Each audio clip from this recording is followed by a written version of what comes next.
Hello, beautiful people, and welcome to the Occult Explorers. I'm Snappy, and thank you for joining us for our episode on Anarchy. And I'm joined today by my co-host Dion and our special guest Wretch. How's it going, guys? Beautiful. Hey, everybody. So happy to Great be here day. with you again, and give a big shout out to Wretch. He's back. We haven't seen Wretch in a few months now. It's wonderful to have him back. Wretch is a dear friend of ours. For those of you who are unfamiliar, Wretch is a chaos witch, a dedicated practitioner to dysnomia and Hecate, and as well a academic researcher and independent author who's composed several books on magic carpets, on hermeticism, on anarchy. A really beautiful soul, and we're happy to be joined by Wretch. So, Wretch, how's it going? Much love, my friend. Great to be here. Glad to see you guys again. Just to clarify, I'm not an academic. I just study nonfiction things as well. Or I study academics. I am not. I have no degree in anything. No, but you're an autodidact, and you pursue this from an academic perspective, which I truly appreciate. All of your work is so well sourced, especially the more comparative mythological works. So I respect that. So yeah, when you follow the primary texts, you don't really need to try hard to come up with interesting interpretations. It's all just right there for you. Just follow the text, and it doesn't. absolutely. It's better than any fiction. Exactly, right? There's so much more wild stuff in the text than people can ever imagine. And yeah, we're going to have some fun today. Today, we wanted to discuss anarchy. And I know anarchy is something that's hugely important to you, Wretch, as a chaos witch and as someone who's dedicated to, in many ways, the daimonic personification of anarchy through the goddess Dysnomia. Can you talk about dysnomia and your perspective on anarchy before we begin here? Well, that's a huge topic. As for me, as a chaos witch, I'm interested in studying the world's religion to create my own spirituality as a work of art and to live my true will, and that is to spread anarchy or to understand functional anarchy and how that actually could work in the world. And so within chaos magic, we have a concept called egregores, which we'll return to later. But it's this idea of since we're all practicing magic constantly, whether we're conscious of it or not, we can create realities together. We're in a group reality that we're all contributing to through magic. And so an egregore is a artificially created entity that exists through people's belief in it. We could say it's a cultural construct, but it can have metaphysical implications if you believe in magic. So I didn't invent Dysnomia. She's an ancient goddess, the daughter of Eris, or Discordia. And so I have been influenced by Discordianism, but I've been influenced by all kinds of stuff. So for me, Dysnomia is a facet of Aphrodite in an underground form after the rise of patriarchy and monotheism or hierarchical systems in general. So that she is the spirit of rebellion, the spirit of revolution, and it's necessary to cultivate that in the general public so that we can overthrow the tyrants of this world. And people have this idea of lawlessness being evil, but I interpret it in the in this term, in terms of anomy, normlessness, without the imposition of customs or laws from authorities, and that we all have a right to resist tyranny and imposed hierarchies, and that's just natural. And so it, this is it. We are in a world of black magicians controlling everything, and so anarchists need to be aware of how consensus reality works and this group dream that we're in works, so that we can all become lucid and become anarchist magicians who have control over our own lives. And so dysnomia helps to teach this and to bring anarchism into the world, to manifest anarchism into the world. That's beautiful. So well said. I would say, just expanding on this idea, within the occult tradition, I would say one of the most fundamental and profound principles that you see reiterated in many different streams is the idea of autarky, self reliance, and coming to self creation, to know the self and to create one's own reality as a magical artistic creation, as the pursuit of the beautiful. And this seems to inform every aspect of the pagan and magical world. Whether you're looking at it through a political lens or not, this kind of radical freedom is at the essence of a lot of this pagan tradition. And I think when we get to my presentation, I think it even goes more primal than that. A lot of this anarchism, it does come out of autocracy, but it also comes out of the radical confrontation with the other and the confrontation with older forms of society that we're still living in more agrarian and more communal ways. The Greeks, a lot of their anarchist ideas or their reaction to lawlessness is based upon the so-called barbarian other, right? Yeah, so I think of it in terms of anomy.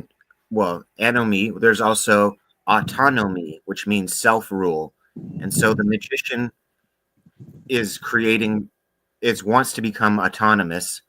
It's okay to create cultures or customs, but which is nomos, so long as you're not imposing them on other people. So autonomous means you're becoming that artist magician, and other people can take it or leave it what they like of your culture.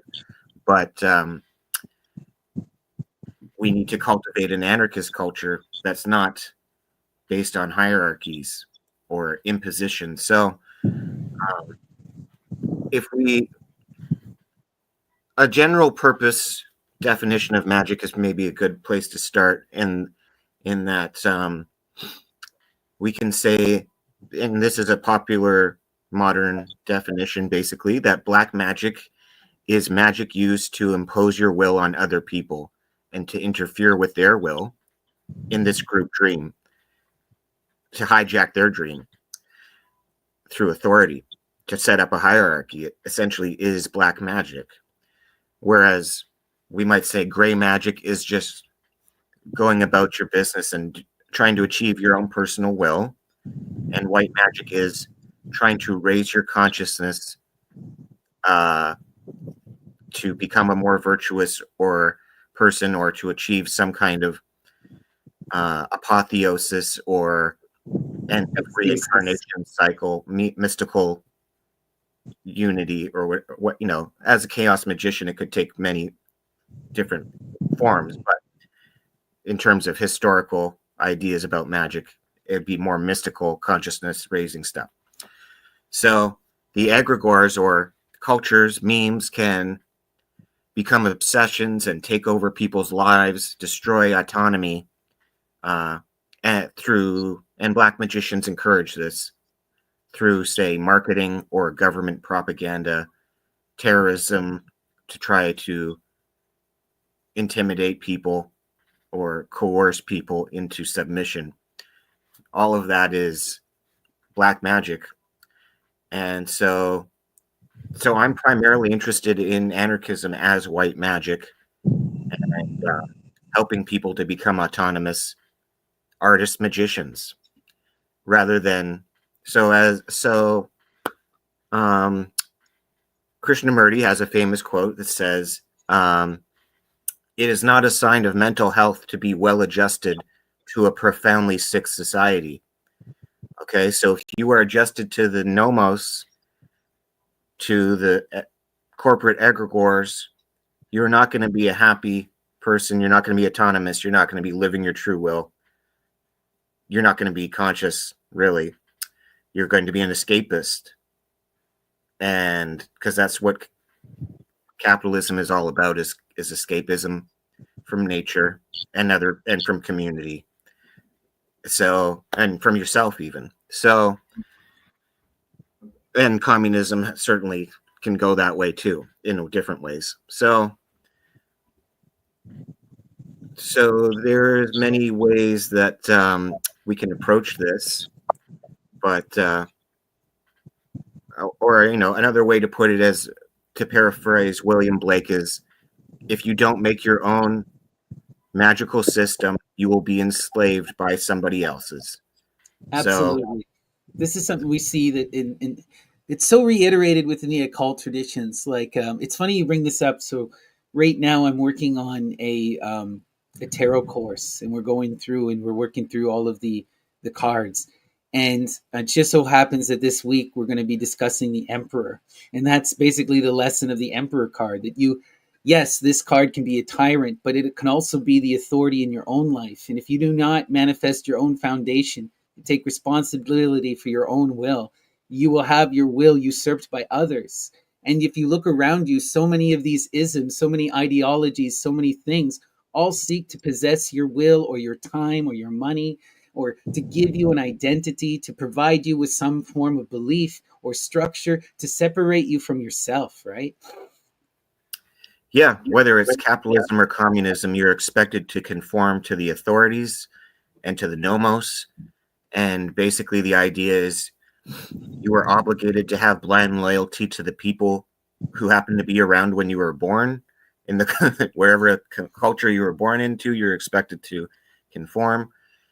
And that's really just an opportunistic moralism that is at odds with real virtue or ethics or rationality. And so, nobody wants to be at war with their community, but at the same time,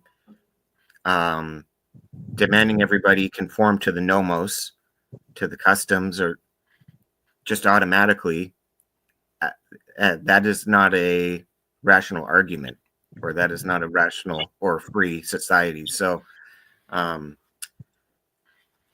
Greeks and many pagans or indigenous peoples allowed people to be individuals and to have their own minds. And but at the same time, there is a balance that, you can't go imposing your own will on others. So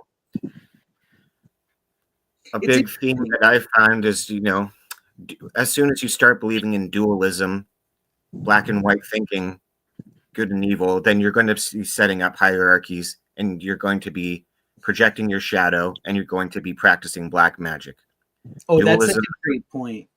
Dualism is just inherently a producer of black magic because it creates authoritarianism. If you think you know good from evil absolutely in all situations, and you expect everybody to conform to that, you're a black magician. Yeah. I think that the most important thing is that we want to strive for this kind of one, what we see in sort of the Neoplatonic thought, or you see this in other forms of qualified non-dualism, such as in the Indian expressions. But this idea that we have the one and the many, right? That there is this profound unity, but also that we're individuals sharing, as you said, in this singular dream. But ultimately, we're all expressions of the divine. And the purpose of life is for all of us to experience it and to share it, to share in our individuality as well as our unity. It's a duality, right? Shiva has to become the pillar of fire, but he also has to make love to Parvati and become the divine androgyne. Both are true, right? Yes, exactly. Thanks. Yeah, Tantra's been a huge influence on me. I would put it, you know, there's this group dream which we reincarnate into so that we can learn how to lucid dream as magicians and create our own universes when we want to be alone in our own universes. But guess what? Chances are you want to be around other divine beings like yourself in this group dream, or to help steer the group dream to uh, a more blissful place, which I am arguing is anarchist. So, anarchism to me is the ideal magical form of political interaction or This is way like of consensus building in the group dream. this is such an interesting point because I think we also see this too within the magical tradition, at least within the Greek magical tradition. And I know that you are also a follower of Hecatic magic and Hecate, but I think you see this profoundly within the, within Hecate, within Medea, within a lot of these virgin women, this pursuit of nemesis, Adrasteia, where there is this, the salvation energy is also an upsetting of the established, the status quo, and a calling to generation, a calling to expansion, right? It's that invocation of Dionysus, but as liberation. Yes, so as chaos magician anarchists, it can be a bit anachronistic to say that so and so people were anarchists in the ancient world, but there was plenty of anarchist tendencies or things that anarchists can learn from or make use of in the modern world, or use, that these memes of anarchism do have ancient roots, even if there was no exact combination and that's appropriate as it is in the modern times. They did have direct democracies. There was tribal societies who lived very egalitarian lives, who were anti-patriarchal, or and very much interested in their idea of religion was that everybody should be a philosopher, more so than conform to um, a nomos, or even if you want to, there was always a right hand and a left hand path for these religions, and so we as anarchists can learn from the left hand path to be individuals who still, as an individual, I personally find ancient religions fascinating and have learned a lot from them. So we can take what we want and leave the rest, and yet still be authentic pagans, because pagans were individuals who could This is take what they wanted and leave the rest. So we're just carrying exactly. on that tradition. This is And something that we see so profound. Like so many people forget this, right? Like you see these constant reiterations and remixings. Like lately, I've been reading John Apopsos. Trying to think how you say his. Anyway, he wrote a book on Gemistos. Opsopios. Thank you. He wrote this It's great book on Gemistos Plethon, who's like the godfather of the Renaissance. He was a pagan in Byzantium Greece, who then traveled to Italy and established schools in the Renaissance in Venice and such. Really wild character, but he has this very unique form of Neoplatonism that sort of puts Poseidon and Helios in similar planes. It's very reminiscent that you see of like Julian's Neoplatonism, but it's also uniquely his, right? It's not like like my point is that all of these different Neoplatonic writers, they all have their own way of describing the gods. They all have their own specific systems. Even when you look in the Orphic, right? They're always conflicting. Sometimes Nyx is the absolute beginning. Sometimes it's Aether. Sometimes, you have time as the absolute beginning, Chronos and Anarchy. But these are all kind of coexisting, or chaos is the beginning. They're all kind of coexisting with each other, right? Yeah. So if you have no in paganism, especially in philosophy, if you don't have anything original to say, then you just kind of keep your views to yourself, because they're not really contributing anything. If you want to just follow a pre-planned practice and mode, you can do that. That's fine, but you don't need to force other people to conform to that, right? So in the pagan world, it was okay to have original ideas and to hash it out, to argue it or disagree, and that doesn't mean you didn't respect the people you disagreed with, or you expected them to change necessarily. But you could argue against what they said. So It's interesting. this is I've been reading like the Greek magical papyri too on the side, and been struggling with it, trying to pierce some of the Greek. And you'll see a lot of it will say, "Do like this," and then they'll give you some like Greek hexameter. And often the Greek hexameter is not even correct. It's like, because these are people who don't really know Greek, and so it's like it's almost just showing you what you should be doing, not even in these grimoires, they're not telling you exactly what to do. It's a prescription, right? It's an yeah, idea. exactly. And even more so than the pagan religions, these magicians were individuals creating their own tradition, their own practices, and mixing it up, making pastiches of all kinds of sources.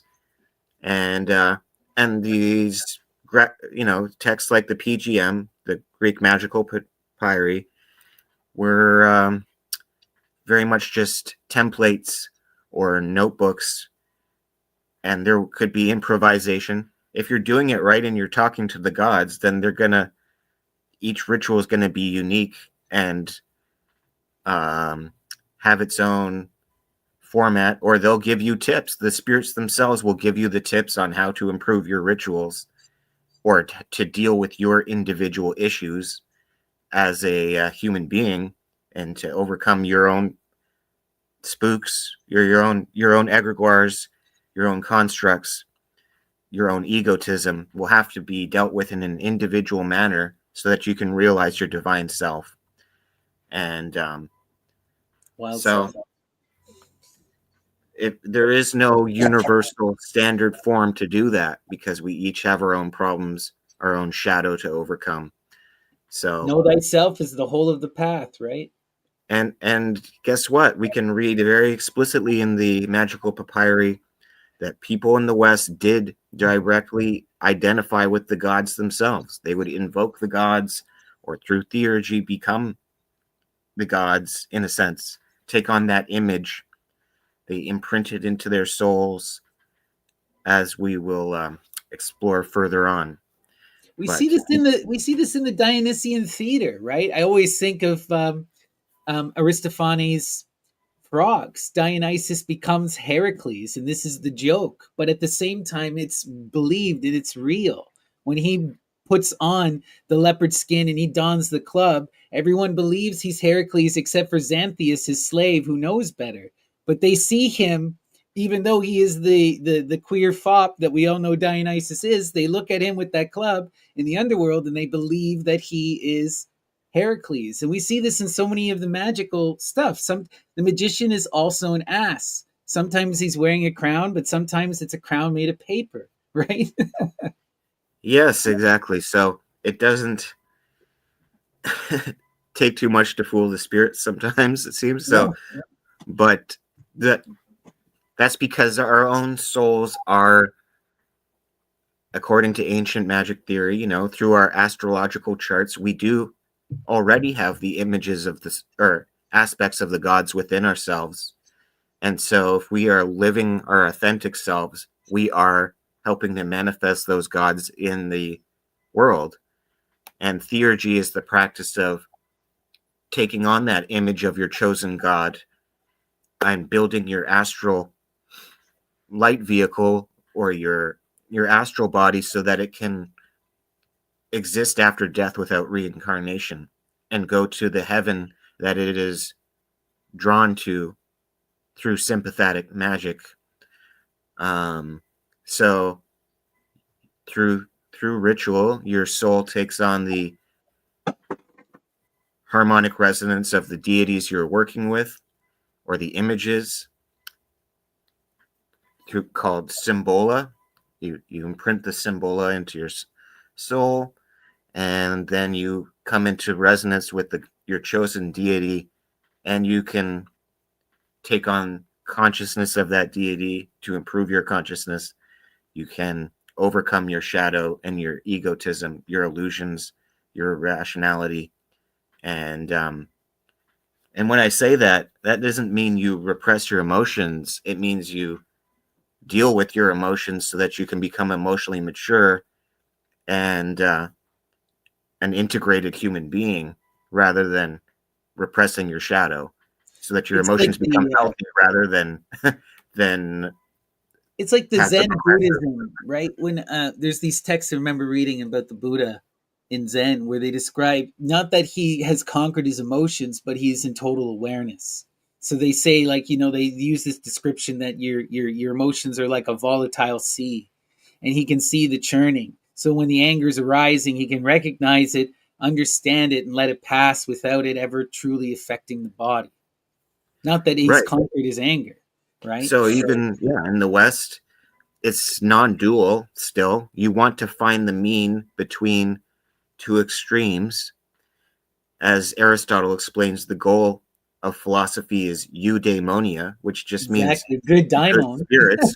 So Yeah, we're if gonna you're get back repressing to your that later. emotions, you're never going to be happy. So why would you want to do that? What's the rational basis of being emotionless? It's not, you're not going to be happy like that.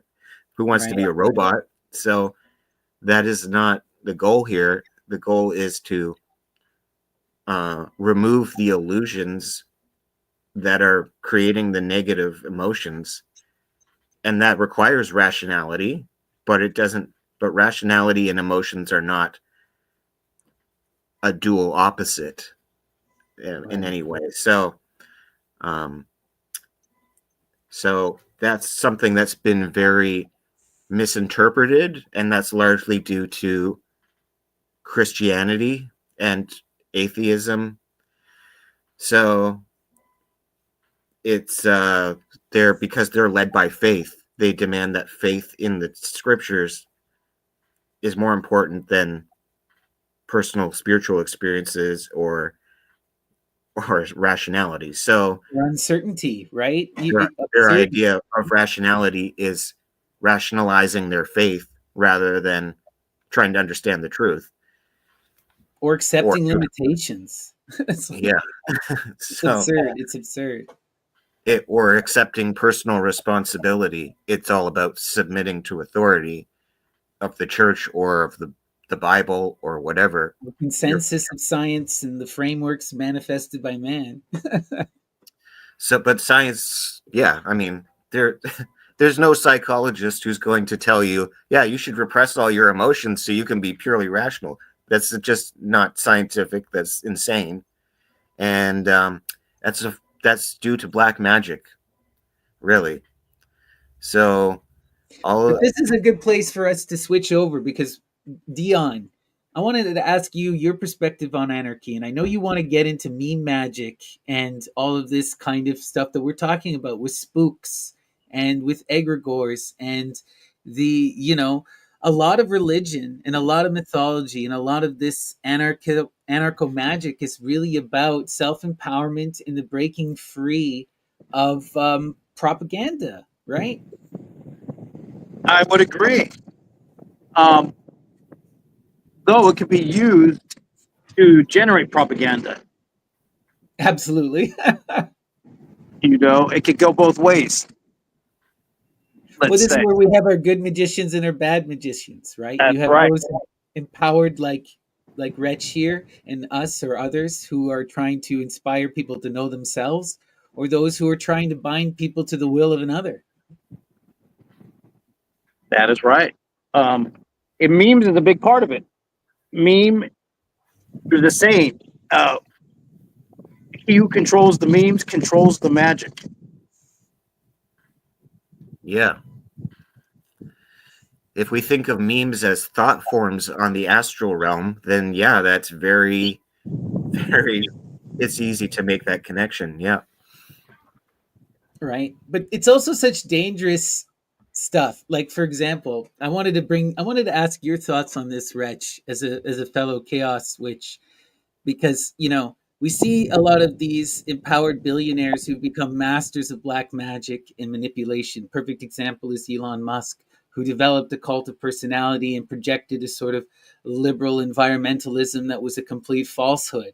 But now, because of memes and growing egregoric magic, it almost seems like he's become possessed and he's become a parody. Right before he gave the salutes, he said, "I am become meme." It's like he has literally become possessed by this far right, and he's an ideologue. He really believes in this libertarian wildness. That kind of magic can usurp you, and you become a product for the will of others. Yes, well, no one is more possessed by the egregores or memes than the black magician themselves. And so it's like an infection of rabies that just spreads. And, you don't, the billionaires are inherently dualistic. They're clinging to their wealth because they're scared. And they seek power because they are scared. And they're trying to defend themselves. He's trying to run away to Mars because he's scared of everybody. And they are also scared that consensus or freedom can never exist. So they're nihilistic, maybe, and they end up destroying themselves. Usually, I mean, obviously not all billionaires destroy themselves, but he is so narcissistic or egotistical that, and he's repressing his shadow so much that it will come out. And all he can do is double down on the lies because that's all he has. So, as he is exposed, he will only get more desperate to lie. And that's what happens when you don't care about the truth or authentic expression. You just will have to double down constantly and scapegoat more and more people to explain your mistakes. And as you do that, then you put a target on your back, and more people are going to have to debunk your bullshit or counter your narratives in some ways to defend themselves. So we can think of that as karma, but it's very, it's causality, really. So if you go around trying to terrorize everybody and you're throwing out Sieg Heils, that's going to have a negative impact on your business. And business, capitalism is itself a form of magic, but it requires people to want to buy your stuff still. So you do have to. Capitalism is it's an iffy game, because as soon as you start to give people what they want, then they're no longer wanting. And so but if you don't give them what they want, then they will rebel. And so there's always this give and take, right? In order to maintain capitalism, which is why you get the Democrat Republican, right? We give you a bit and then we hit you with the stick. We pretend that there's actually two positions when there's one. This is how capitalism seems to manifest. It creates these divisions of self-fulfilling that fulfills more greed, right? Yeah. So capitalism is trying to persuade people to become black magicians and to promote their own personal power over others, to use consumer products as a means of prestige. That is, to create the illusion of authority. You need these prestige items. You need to show off that you're rich. You need to, because capitalism is supposedly a meritocracy. It's not even, marketing is all about pretending to have merit in that system so that others will want to ride your coattails. And so these people are surrounded by sycophants, and they live in their own echo chamber of narcissism, which inevitably leads them to destroy themselves. Yeah. And it produces victims and victimizers only. right? Or if they're successful, they'll destroy the world and then live on Mars in some bunker. But that's their goal explicitly. Yeah. So even the best case scenario is very dismal for them. And that's what happens when you don't believe that real freedom and consciousness is possible. You end up just reacting in fear and trying to control everybody. Right? And so they'll You never, no matter manifest the how much they tyrant. have. Like it was so wild. There was some leaks, and it's not 100% confirmed if it was Elon Musk, but there were leaks because of someone hacked 4chan and was able to find all of the 4chan stuff, and it turns out there was no anonymity on the website at all. So all of the potential Elon Musk stuff got leaked out, and he is a total crazy person. He wants to create a singularity in which we're all ghosts of himself, and we all live within his mind, and he gets to torture us. Basically, he wants to create a super matrix. It's like some twisted Asimovian Galaxia idea, but with him as the singular intelligence. Really wild stuff. Tyranny, pure tyranny. You know, Okay, recreating the divine androgyne, but as him. He's Akhenaten. You know. yeah, he wants to be the Gnostic demiurge, or he wants to be the Borg queen, or whatever. Exactly, the Borg queen or the Gnostic demiurge, right? Whatever, take your pick, sci-fi or mythology, both are the same. So But when you have these narcissists trying to create AI, since they don't have real consciousness, they can never create a real AI. It'll just be a lying machine, which is what GPT is. It's not it's pure patriarchy trying to create life without motherhood, without birth, without any connection to nature. It's pure, just it's not a real living entity at all. It's pure air. There's nothing to it. There's no materiality at all. and that's what happens when you try to live without emotions or the subjective and own your own individual essence. If you do not, each soul is a spark of chaos, which is the quintessence. The fifth element is literally defined as chaos in the alchemical traditions, or the monad for Iamblichus is explicitly chaos. And he says that other people believe this. He's just listing designations of the monad, and chaos is one of them. So it's not that he invented that. It's just he's reporting that. So each of us as a portion of the monad is a portion of chaos, and that is a unique essence that we all have to own and we have to explore. And if we're not doing that, then we are conforming blindly to authority, which wants us to believe that it defines our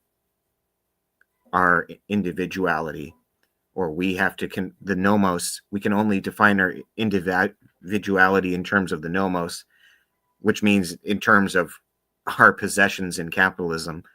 Convention, tradition as well. Or Right? you are your job, you are your possessions. You are what you do, right? You are Yeah. this moment. It gets, no. This is why, like, Diogenes rejected nomos entirely. He rejected to the point where he even rejected the ideal. He even rejected tableness and truthiness, mocks Plato. Yeah, or as we can read from Celsus, he actually explicitly argues against Christianity in terms of this nomos, which he, as he explains, citing Plato,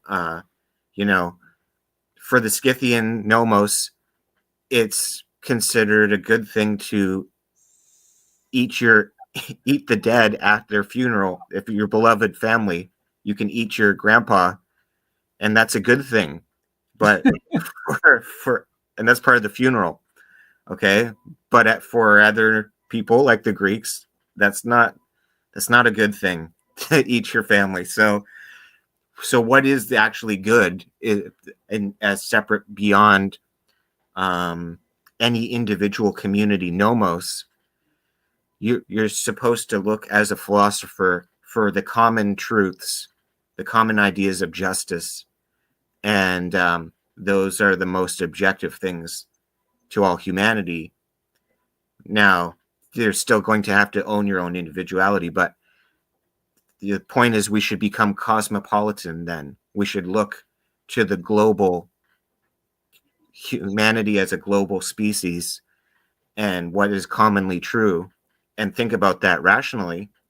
But at the end of the day, we're still individuals. So to be cosmopolitan, to be a citizen of the world is what that means.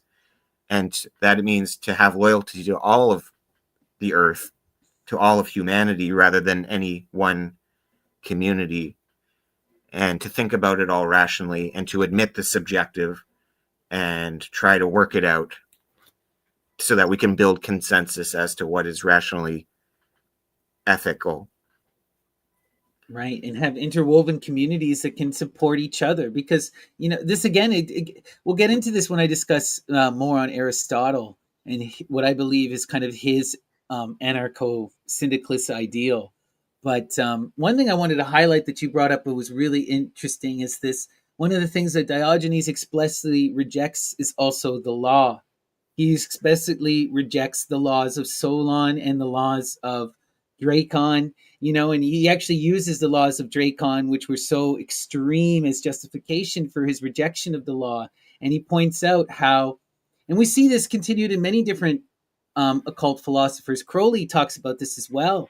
He explicitly states that anything that you make into a specific tangible law ultimately becomes idealistic and winds up becoming a parody of itself. It becomes evil and almost a joke, And we see this often when you look at extreme religion. The pursuit of truth then leads to lying and a refusal to question your belief. And it also leads to attacking anyone who challenges your belief. And this is why you see, like in Crowley's religion of Thelema, they reject all law except for the law of nature, which is do what thou will, or just rather adapt and grow. That's all nature asks. It's more of this embrace total reason, Yeah, Diogenes is fantastic. He's one of my favorite philosophers for sure, if not my favorite. So yeah, so his idea was just simple. We are animals. We should live naturally, and that is the way to achieve eudaimonia, or to be happy anyway. So, and he was right. We don't, whatever fanciful theories scientists have these days, in 100 years, most of them are going to be pretty wrong or shown to have a much more complex context. And so we all need to be very humble and own the fact that we are apes. And if you want to be happy, you have to care for that ape body of yours and act like an ape evolved to live. And so if you're in denial of that, you're not going to be happy. That's just nature. That's so beautiful. So we should get to Dion's presentation before you and I rant to the end of time here. Yes. But yeah, so Dion, you wanna talk to us about your presentation? I'll get it up here in just a second. I just gotta get rid of this silly chaos. 2 words: chaos and memes. Okay. We'll start chaos with memes. Heck.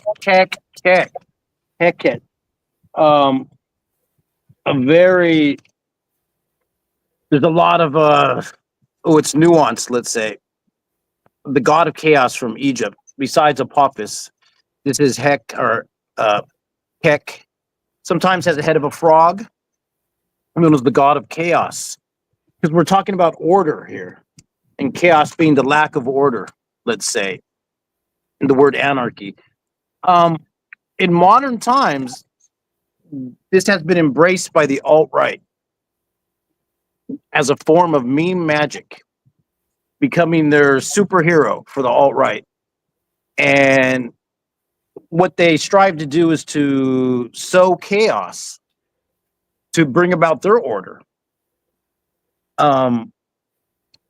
which is what we'll see a few times in history. This theme will pop up: order through chaos. It's a term. So let's go to the next image. I just want to throw this out there. And part of one of their sayings for Kekology, or Kekistan, they even got their fake, let's say, nation that they've created, a micronation. It's called Kekistan. He who controls the memes controls the magic. And that's a big part of their ideology.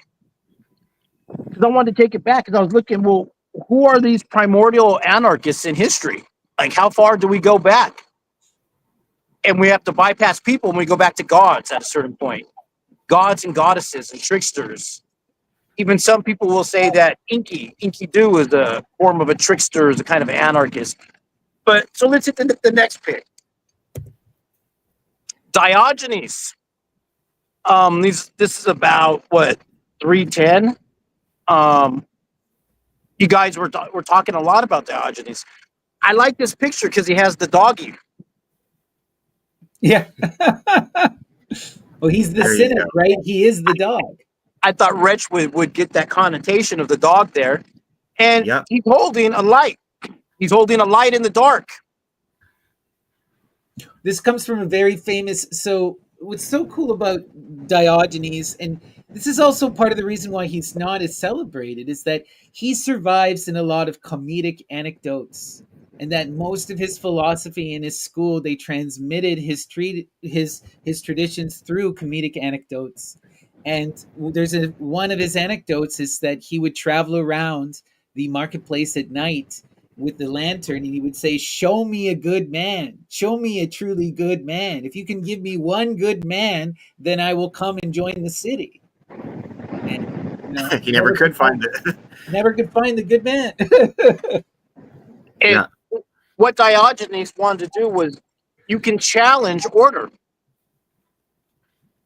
People have used, you might have heard this word, cynic. To be a cynic. Some people will say that's a naysayer or a doubter, but we can see it as a challenger. A challenge to what is order. Let's hit the next pick. And around the same time frame, you have somebody else who's another, let's say, one of our archetypical anarchists. Besides Diogenes, we have Lao Tzu. Taoism is considered a form of anarchy. Going with Some the of his wave, teachings. with the flow. The whole idea, right, of the Tao is to go with the flow. That's right. Where Confucius is about the law. Yeah. Confucius is about, there's a law, you got to do exactly what the law says, and everything will be okay. Where Lao Tzu says, no. Sometimes we got to break the law. We got to just flow with it. The more you impose order, the more chaotic it will get. Really. That's right. And that is true. Next slide, please. All right. The hanging man. And in here, we have a prophet from Iran about what, 500? I think it's the 500s. His name is Mazdak.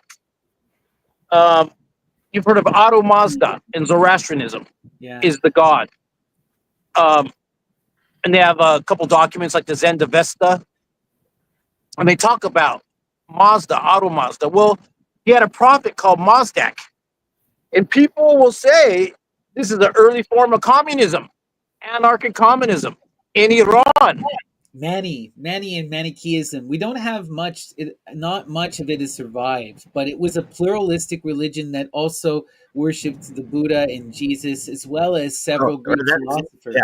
Mazdakites weren't Manichaeans, but it's a heretical form of Zoroastrianism, which was very anarchist or communist, as Dion is saying I'm here. getting confused, sorry. My apologies. But he managed to grow up with the prince of the time and convert him to his way of life. And so the prince was like, yeah, let's throw it out, fuck all this religious dogmatism.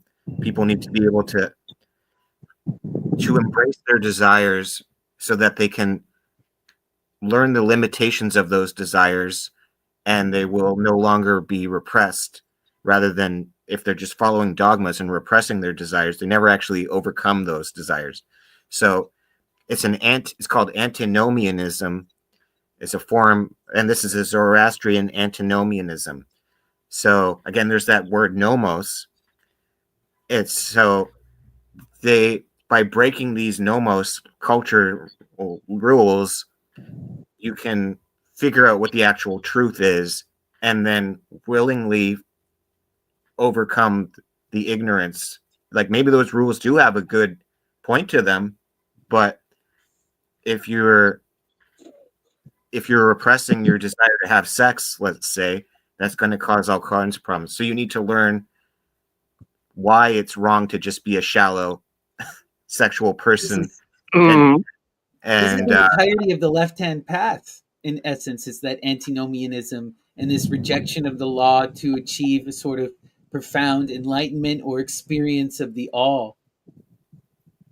Well, Mazdak, one of the things he promoted was free love.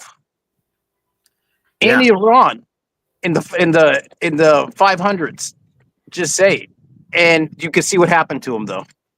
He ended up becoming eventually the aristocrats who were dogmatic. They're like, "Hey, this is creating too much freedom. We got to have a revolution here," and they did. And this, so it doesn't. It's hard to maintain on a national kind of level. This antinomianism doesn't usually work out, but because the ruling class will fight back, but and because all states are inherently authoritarian.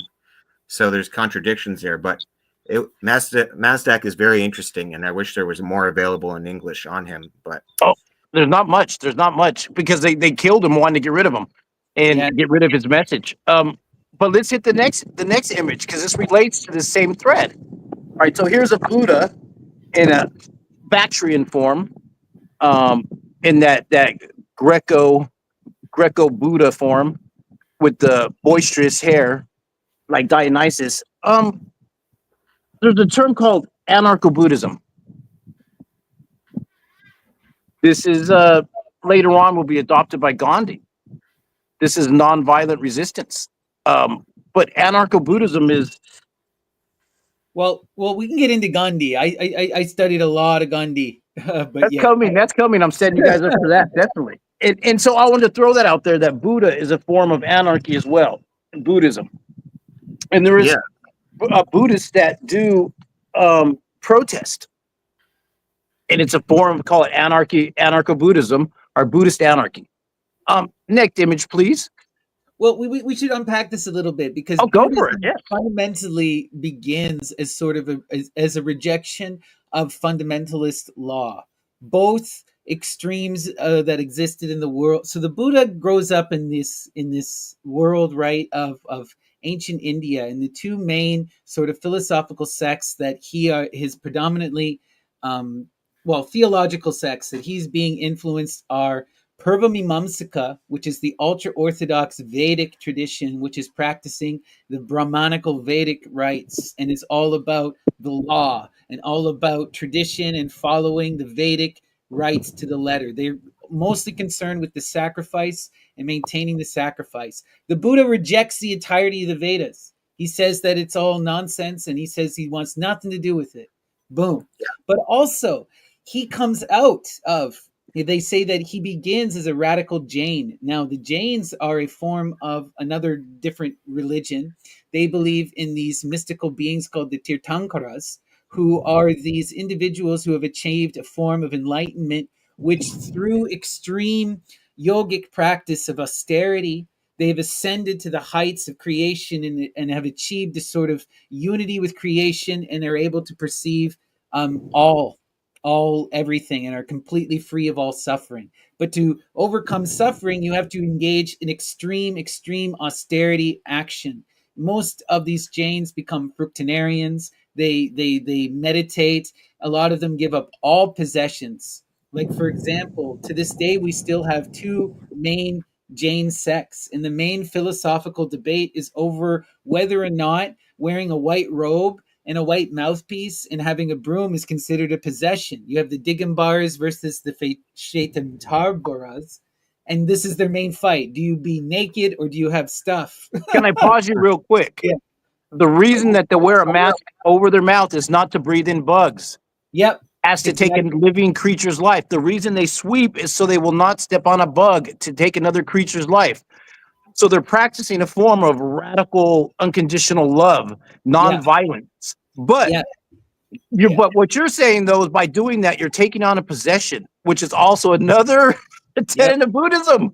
So either way, you're still holding yourself back from enlightenment. Right? Yeah. In Jainism, you got these different sects that are fighting over this, right? What is more important, the saving of a life or the owning of a possession? This becomes a huge thing. Well, the Buddha fundamentally rejects the extremists of Jainism. Now, we have many different stories, but one of the more famous ones is the Buddha's meditating under the Bodhi tree by this river, and he almost dies of starvation. And in the moment where he's dying, this young girl comes up to him and offers him milk. And he breaks down and says yes. And his other monks turn on him and abandon him. And he drinks the milk, and the girl nurses him back to health. And then he achieves enlightenment under the Bodhi tree after accepting this young person's caring kindness. But this is the fundamental difference. Buddha rejects the Hindu and the Veda authority, but he also rejects the Jain austerity. He professes this middle path, very similar to what we see in Tao, right? Yeah. So just to quickly provide a little bit more anarchist context, whatever you want to say about the problems of organized Buddhism, and there are many, Buddha himself is very compatible with anarchist ideas. He was against the caste system. He taught people you have to experiment with spiritual practices and find what works with you as an individual. The concept of anatman, which means no self or no atman, is very comparable to chaos, or the quintessence that I laid out as the seat of consciousness in the West, and or akasha in Indian. There's some differences or nuance there, but the 5 element system of the Indians would have akasha as the 5th element. But there's also this idea of dependent origination and the net of Indra, and how we are individuals but also interconnected. We do affect each other, and so to be autonomous requires we own how we affect other people, which requires compassion if we are to build consensus and have communities. If you just want to be a hermit out in the woods by alone, you can do that, but that's not the path of a bodhisattva, or you're not going to be you're not really living the Dharma if you're all by yourself. And so also, Buddha said, is famously quoted saying, if you meet the Buddha on the road, kill him, which means if you find somebody who's an authority on Buddhism, get rid, you don't have to, don't pay attention to them. You don't need to follow them. They don't know what they're talking about if they're trying to be the authority on Buddhism. So, because there is no authority on Buddhism. Because there is no authority whatsoever. Yeah, because authority itself is a spurious concept, because none of us understand reality fully. Who can be an authority on how you should live your life? If you're not, it assumes there's no individuality. So, or that, and even if we all have the same soul, that is the same. Well, we all have our individual personal histories, and so it becomes entrapped in its own individual illusions that must be undone in an individual way. So, so the true self is beyond all forms, and so might be considered uniform in that way as chaos. It's all chaos, but individual portions of chaos are unique. So, or anatman. So we all have our own karma to deal with, our own personal histories to deal with. I also really like, in the philosophical sense of Buddhism, right? One of the most profound ideas that Buddhism professes is this idea of momentariness, that all life exists but within a moment, and that there cannot even be a sense of self or any sort of true understanding, because everything is just pieced together, and all of our our true conception of reality is nothing more than a construct. And it's a fleeting moment. It's a fleeting moment. It's ever being destroyed and renewed. And so we're ever chasing after it. There can never be that profound understanding, you know? Ultimately, you have to accept the limitation. You have to let go of the created self because you're constantly dying and be reborn, right?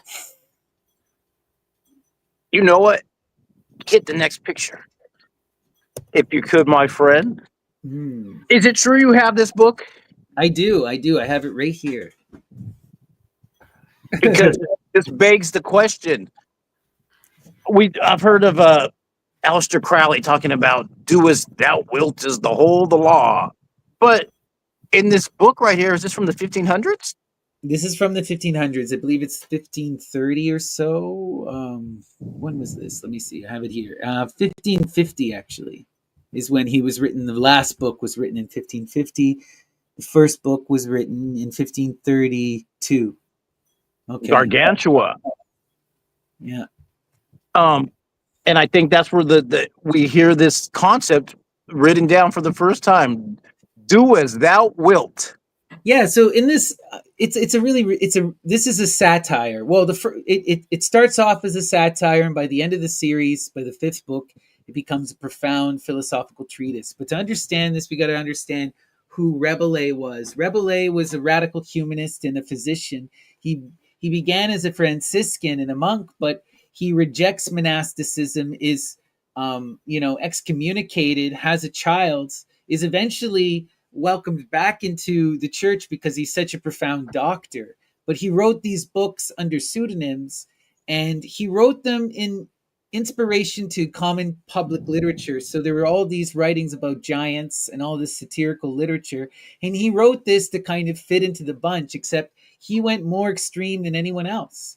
This is the most vulgar literature of the time. He's breaking all taboos. He's challenging everyone. And the fundamental conceit of the story is to manifest a utopia, to create what he calls the Abbey of Thelema, which is this monastery, but with no laws and no walls, where everyone can come and go. And the only law is the law of Thelema, which is will and also pleasure.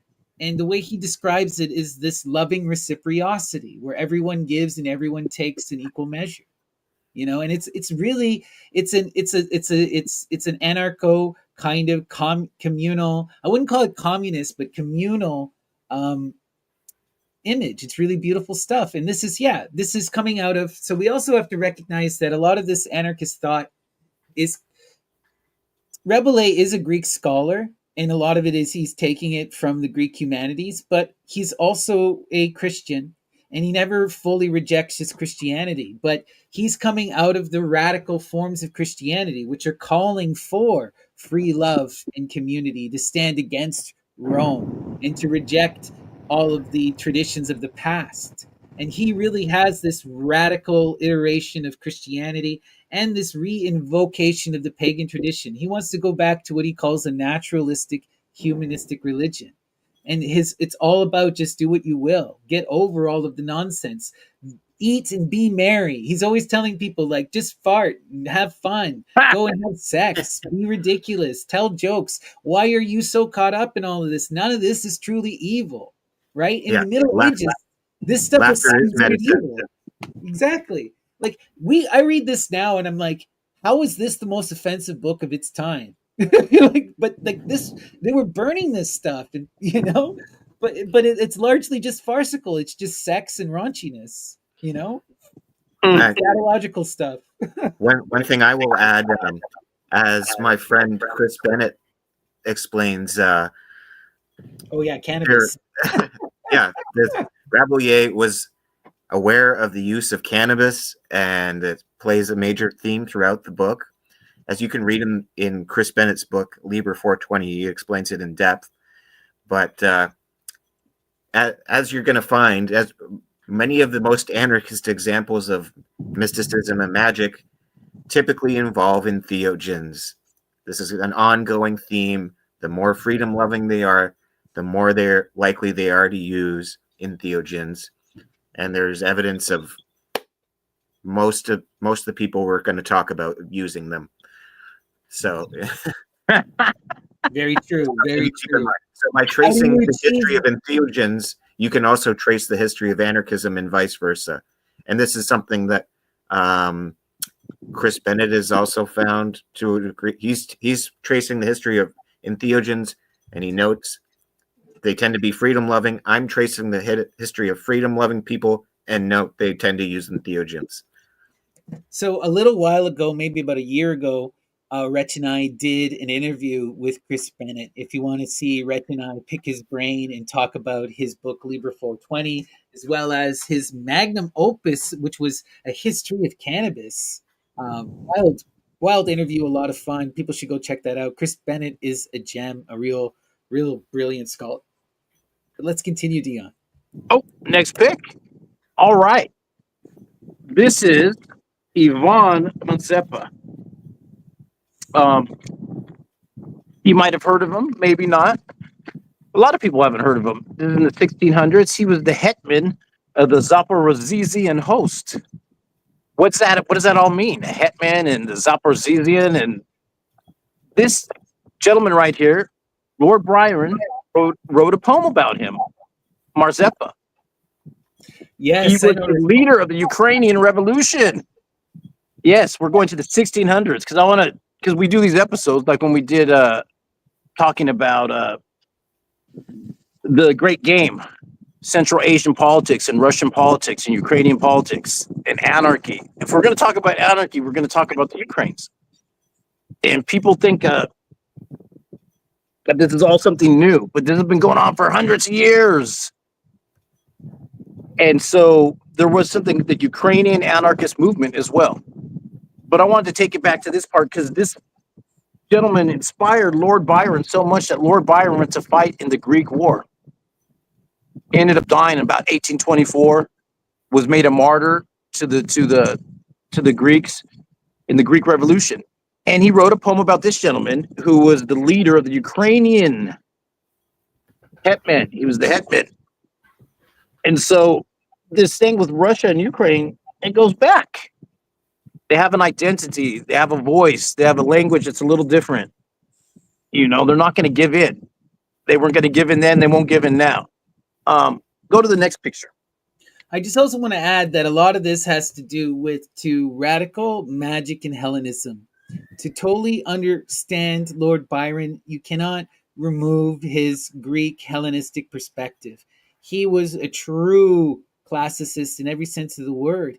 And a lot of his connections to both Ukraine and to Greece are through this Hellenistic lens, right? Crimea is essential to the story of Achilles, as well as Iphigenia, Toroi, and a lot of the places where they put that the Medea, her immortal dragon, is hidden in Crimea.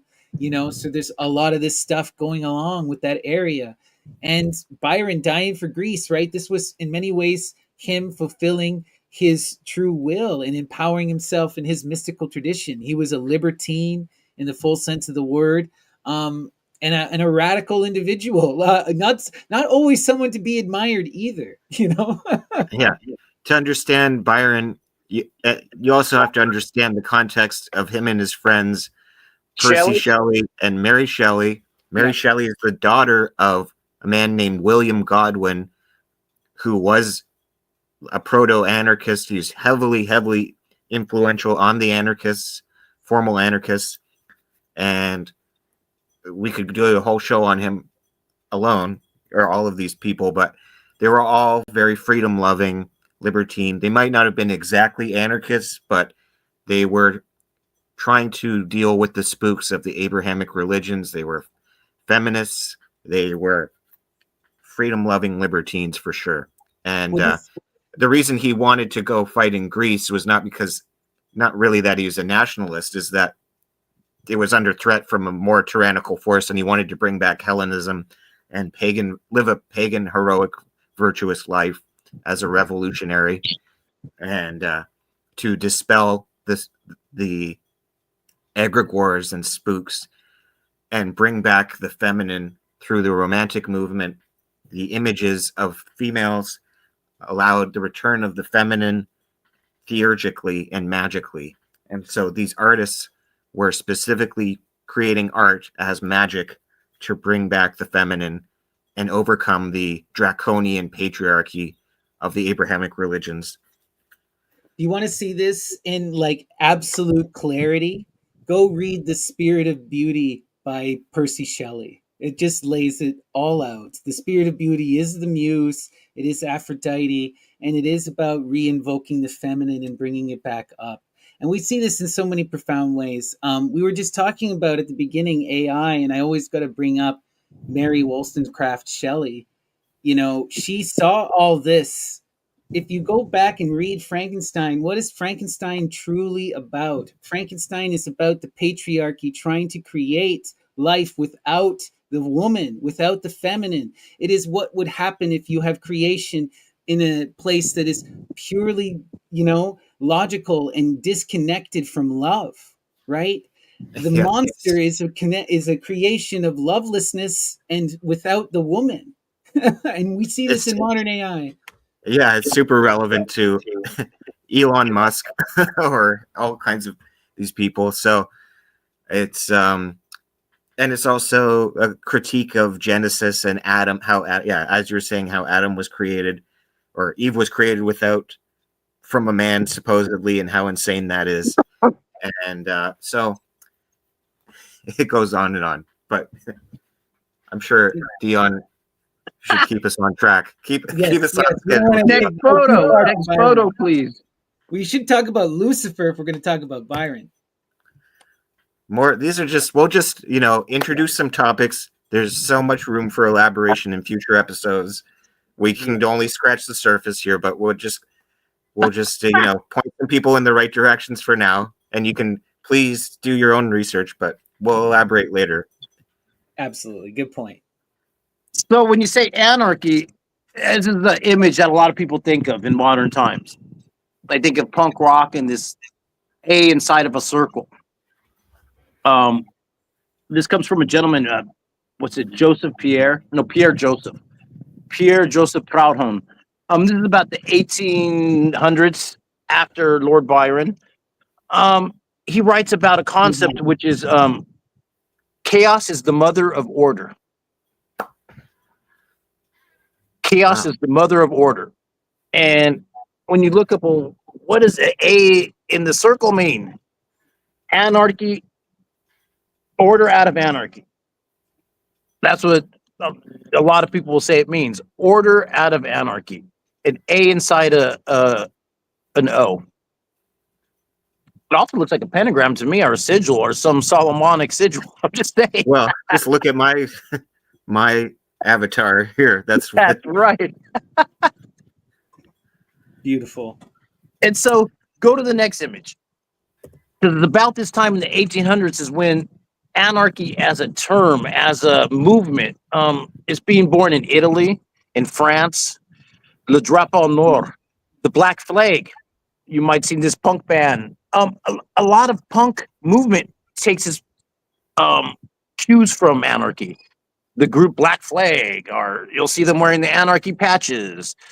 This is something we have to talk about, because so much of anarchy is inseparable from satire, because so much of the powers that be are constantly trying to defame and to vilify and to reject and to otherize anything that is related to anarchy. So what we see with Proudhon, which is so wild, is that he takes on, when they call him a radical anarchist, rather than reject the term, he wears it as a badge of honor. And in the early punk scene, right, with the earliest punk band using anarchy would be the Sex Pistols. They're just a boy band. They're a bunch of antagonistic children. They don't have any real philosophical understanding. They're just trying to piss people off. So they write Anarchy in the UK. But then that use of anarchy inspires other punks, other young kids to go, wait, what is this about? And then some of them actually do real reading. And then you get bands like Crass. Yep. You get real anarchy, and it becomes a truly anarchistic movement that arises out of the punk scene. But it begins as this vilification, as this otherizing, as this satiric force, right? And the dawning of that other becoming the hated, right? And this goes back brings us back to Diogenes, who, whether consciously or not, cynicism is a huge part of punk. And so we get from like Diogenes quotes like, the only place to spit in a rich man's house is in his face. Right. And, this is an idea that's very at home with Johnny, you said Johnny Rodden said that? No, that's Diogenes. And and then, also have these street people with their dogs as the cynics and stuff. So it's living a way of life that's outside the nomos, and being a creative individual, living your own art, whether or not it's profitable, and having an authentic expression of your individual self. One of my favorite anecdotes, and there's been a lot of debate about whether or not this is real, but scholars have determined there is a distinct possibility that it could have happened because they were in the same places at the same time. But apparently, Diogenes and Alexander the Great met. And as the anecdote goes, Alexander the Great went to Diogenes and says, "I'm the greatest king who ever lived. I can give you anything. Is there anything that you would desire?" And he says, "Yes. Get the fuck out of my son. You're blocking the sun." Yeah. So a truly happy person doesn't need all of that luxury or whatever, and recognizes it will just distract them from the real priorities, which is just being with nature, living a natural life. If Diogenes had accepted some transaction with Alexander, he would have become his puppet or his tool, or like a performing monkey, so like Plato. Yeah. So, or Aristotle was his teacher, forced educate him. So he didn't want to really, it was didn't have much choice. So it's you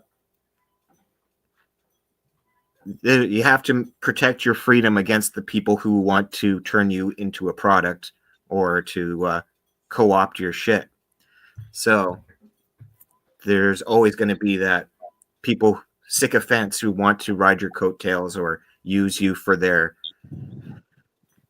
prestige and glamour, and to try to attain social capital or actual capital. So that profit motive is the enemy of the muse, is the enemy of authentic art and wisdom in general.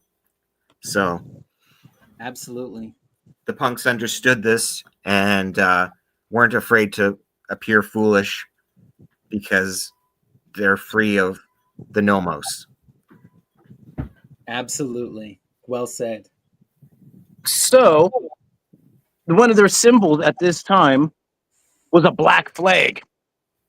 This is for the workers and labor union movements in Europe, Italy, France. A black flag was a symbol of anarchy. Before the A in the circle, it was just the black flag itself. And that does come from the pirate flags we've talked about before. Go to the next image. It's also interesting because pirates also had their own radical forms of anarchist collectives. Right? Oh, yeah. Yeah. And guess what? There was trans and homosexual pirates, and they were freeing slaves from the slave ships. The slaves would become pirates. They had their own islands that they would have direct democracies and so forth. So there's, a lot of nuance about how you want to define anarchy, but they were influential, to be sure, and lots of great lessons we can learn from pirates. Yeah. They weren't just all robbing and killing. They had autonomous societies, they said, breakaway civilizations. Yeah. And we'll see that there is a connection between this Robin Hood mentality and the more anarchist mystical traditions. And in fact, Robin Hood himself has pagan associations Dionysus, with Robin Goodfellow, and there's historians that will argue about what the actual history is, but he was definitely associated with Robin Goodfellow, who is himself associated with cannabis and Pan. It looks like Pan. Chapter in Chris Bennett's book on Robin Goodfellow. Sorry. So right here you have not just only a black flag, but a black and red flag.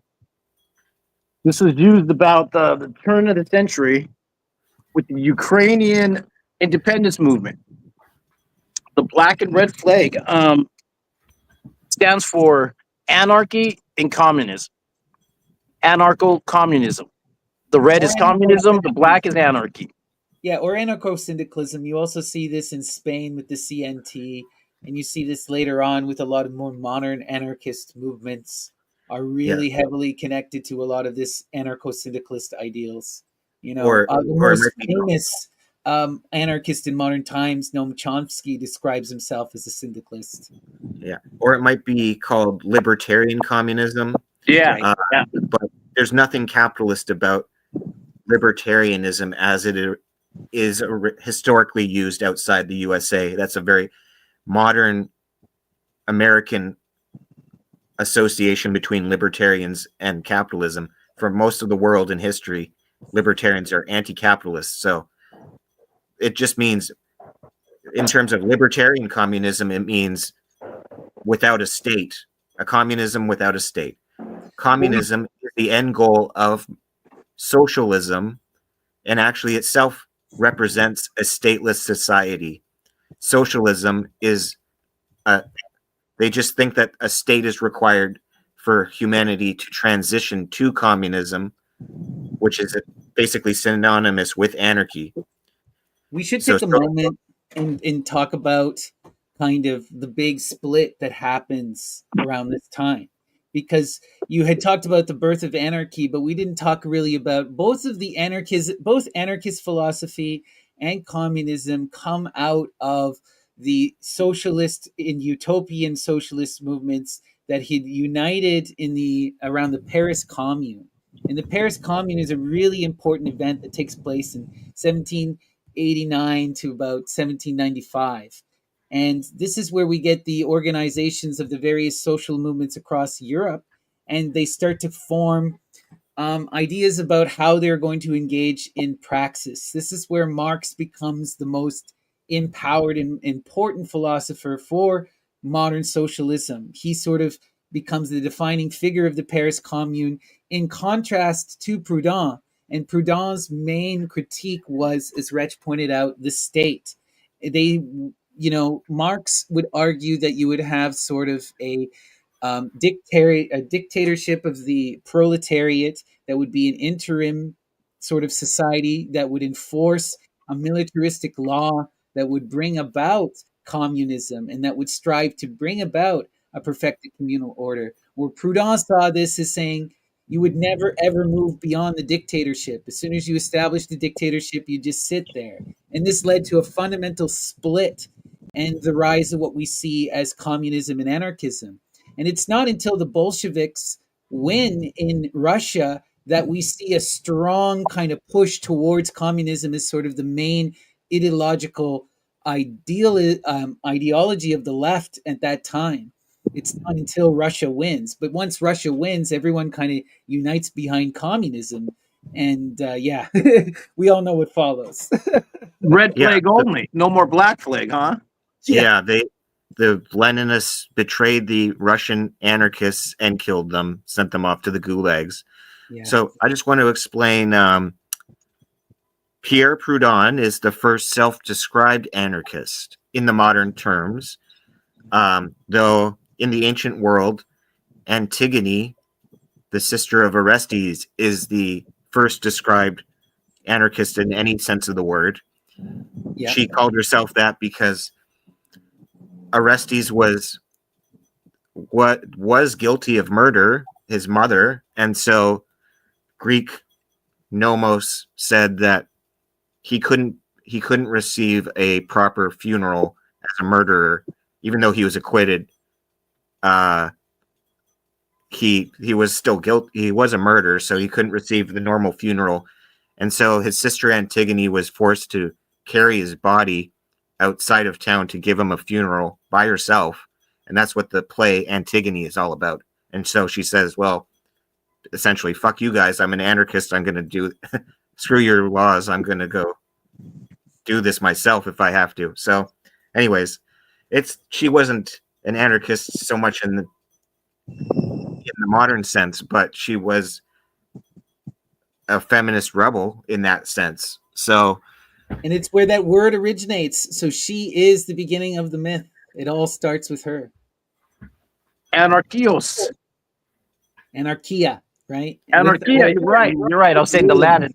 Without rulers. And it's kind of wild because so much of the whole Orestes Antigone story is about this establishing of the courts of law and the coming to empowered consensus and the breaking free of tradition, right, and trying to empower ourselves in reason. In the earlier play, the Oresteia by Aeschylus, right? It ends with the goddess Athena having to calm down the Furies. She transforms them into the Eumenides, the calmed ones, because they're going to kill him. They won't, even though everyone in the community is like, let's stop the violence. They're like, no, according to Nomos, he's a murderer. He has to die. And this is where it even continues on in the later play Antigone. So even after the goddess calms the Furies, no, the city won't even let him overcome the law. The law is ridiculous and stupid. And it's such a central theme to the tragedy. The tragedy here is brought about by the law. Well, sometimes you got to break the law. Yeah. Go to the next image and we could talk about a famous lawbreaker. Here we go. The concept is Sarvodaya. I know I'm not saying it right, but hopefully you'll explain that for me. I'm not sure what you're trying to say. It's non-violent resistance. Yes, yeah, okay, yeah, non-violent resistance, yes, and ahimsa. Gandhi is all about ahimsa and non-violent resistance, for sure. Yeah, Gandhi is such a brilliant and interesting figure. He gets a lot of crap in modernity because he's less than perfect, and there's been a systematic attack on all left figures of any kind. And don't get me wrong, I'm not here to defend Gandhi in all of his aspects, but he is far from the monster that people want to paint him out to be. He's a really interesting philosophical figure who strove to bring about a sort of empowered freedom. And, but he was also a person of his times. Ultimately, what's interesting with Gandhi is you have to look at three well, let's see. His main kind of philosophical ideas are coming from a few different really interesting places. Number one, Jainism. We talked about the Buddha. You can't talk about Gandhi without talking about Jainism. This is where he gets the idea of ahimsa, or absolute nonviolence, right? The Jains, as we described, right, they're so committed to ahimsa, they're going around with brushes so that they don't step on bugs. They're wearing little things on their mouths so they don't breathe in bugs, right? So Gandhi is taking from this culture of absolute nonviolence. And then Gandhi is also really, really informed by radical Christian anarchism, specifically Tolstoy, specifically also groups that we call the Diggers, the Ranters, and the Quakers. He was really influenced by them when he was in England, and he saw a lot of their public action and their resistance to violence. One of the things that you would see with a lot of these Anabaptist Christian movements is they would invoke the wrath of the police. They would purposely go and, like, the Diggers were famous for this. I'll get into it later. But you go into the commons and you use the commons. You go and hunt the animals. And when the authorities come to beat you, you accept the beating. And you go and you tell everyone, look, I was just living my life, doing what everyone does in the commons, and they beat me for it. And this is where Gandhi's essential idea comes from. It's playing on human morality and utilizing propaganda and media. Exactly, to create the memes. He said, the average British person, I've met them. They're all good, normal people, just like all the Indians are good and normal people. If we show the atrocities that are being committed for no reason, people will not stand for it. And this is what he's doing. And to me, this really connects to a lot of this, we see this kind of magic throughout the occult tradition. It's feminine magic, Demeter magic. When what's the most shocking thing you can do is take the child from the mother. As soon as you show that image, people freak out. You abuse the mother, you abuse the child, people can't handle it. So you put these images in people's faces. You make them experience the violence that the state is causing. You show the rawness of it, and you allow that morality to stand up and to take account. And Gandhi gets this also, from Tolstoy and the Christian radicals, the Jains, but he also gets this from Hermeticism and Theosophy. He was very heavily read in the Theosophical tradition and was a proponent of Theosophy at first. In fact, his first reading of the Bhagavad Gita and the Mahabharata doesn't come from India because he never was taught Sanskrit. He was sent to overseas and he lost his Indian identity, right? He lost his caste status. He learned about his religion through English translations by the Theosophical Society. So Gandhi's a really, really empowered thinker. There's all of this local Indian activism, communalism, and Indian philosophy, but then there's also this Western philosophy. He is really a hybridized cultural figure and a really important thinker. Yeah, I just want to add that Theosophy played a huge role in rekindling Hinduism within India in general, and trying to apply Western historical methods to show the Indians how important Hinduism was, which helped to further resistance to the British Empire. And so, while Gandhi wasn't an anarchist, we can learn about anti-colonialism from him. We can learn about pacifist resistance methods. We can learn a variety of things from him. So, but the Theosophists were, many anarchists were Theosophists as well.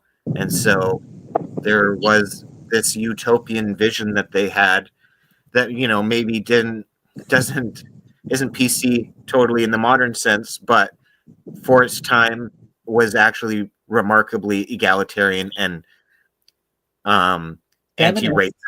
It was, there was some racist as well. Not all Theosophists were the same, but it helped to, Theosophy definitely helped to promote feminism and anti-racism in its day.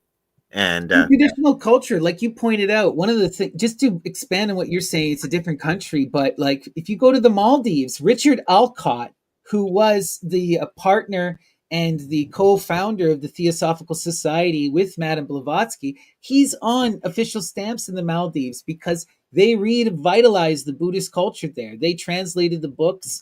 They ensured that language was retaught and re-engaged. They would have lost this had it not been for the Theosophical Society's intervention. And this is true in many of the places that were ravaged by colonialism.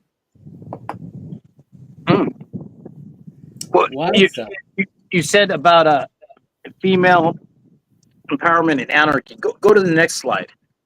I want to put this one image of Lucifer because there's a magazine or journal that came out in around 1910 called Lucifer the Light Bearer. And it was an anarchist journal put out by Moses Harman. And Moses Harman's daughter is Lily Harman, who's a famous female anarchist who at the turn of the century. And they are drawing from a lot of theosophical ideas. As well, I wanted to put a picture of Lucifer because is Lucifer not a rebel and led a rebellion against order in heaven?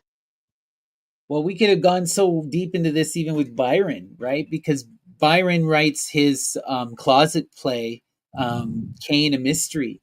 And it's all about expanding on this idea of the devil as the ultimate rebel, right? Who stands up against the tyranny of God. One of my favorite lines in all of literature is from that play where Lucifer says, "Will you stand in the face of the tyrant and tell him that his evil is not good?" So beautiful. And yeah, like this idea, right? The devil is what? Apollo is what? Lucifer is the light bringer. He shines his light. He calls us to reason. He calls us to face ourselves in the mirror. He's only adversarial if you're a black magician. If you're walking a true path where you're seeking to know yourself, then he empowers you. You look at all the stories, like if you read Faust, who is the monster? It's certainly not Mephistopheles. It's freaking Faust, right? Like the devil is this character who calls and aspires us to ambition, to refine ourselves and to climb the mountain, to be our best self and to pursue refined reason. Now, that energy of refinement can become problematic in and of itself, but that is what Apollo is. It's not this devil. He is a mirror and he is a light. What do you think, Rich?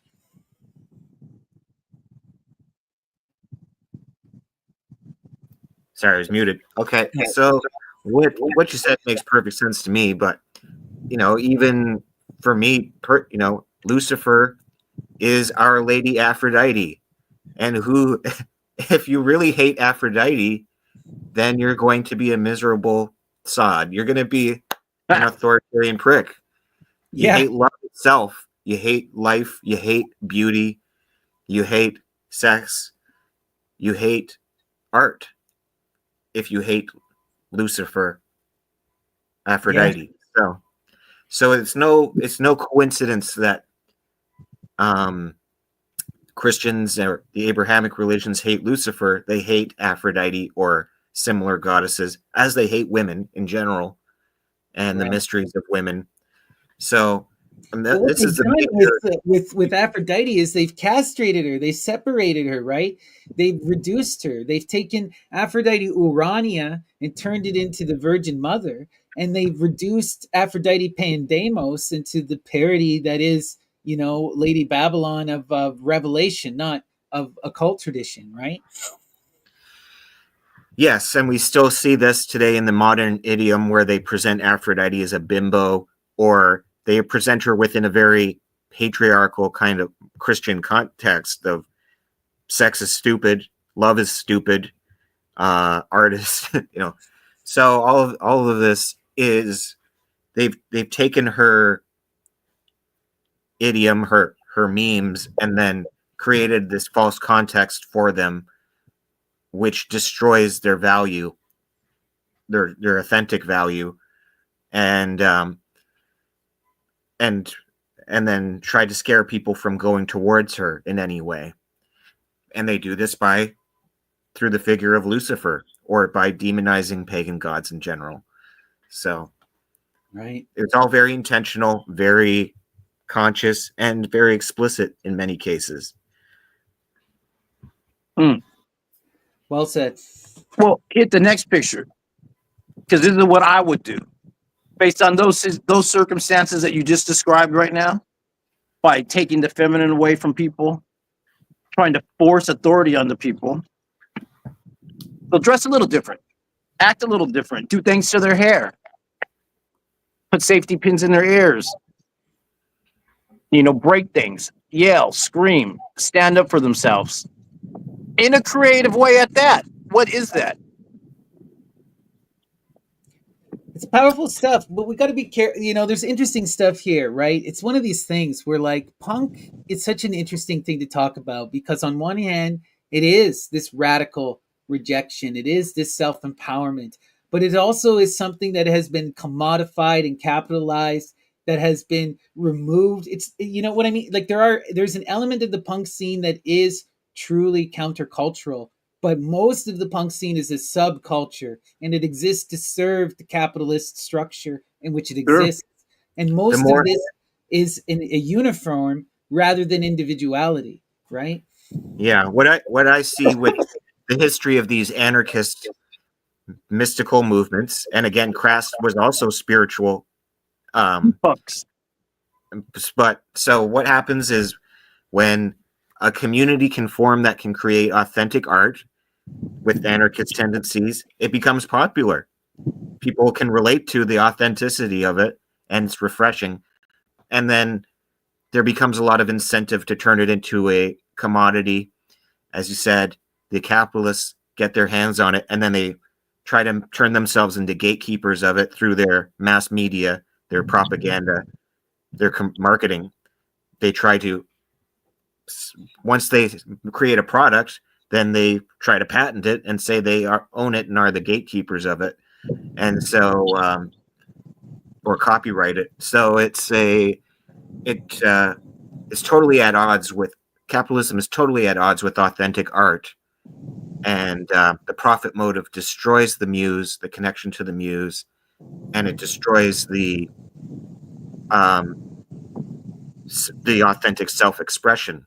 And so it ceases to be meaningful as soon as you turn it into a product. So it just becomes another prestige black magic product of commodity fetishism.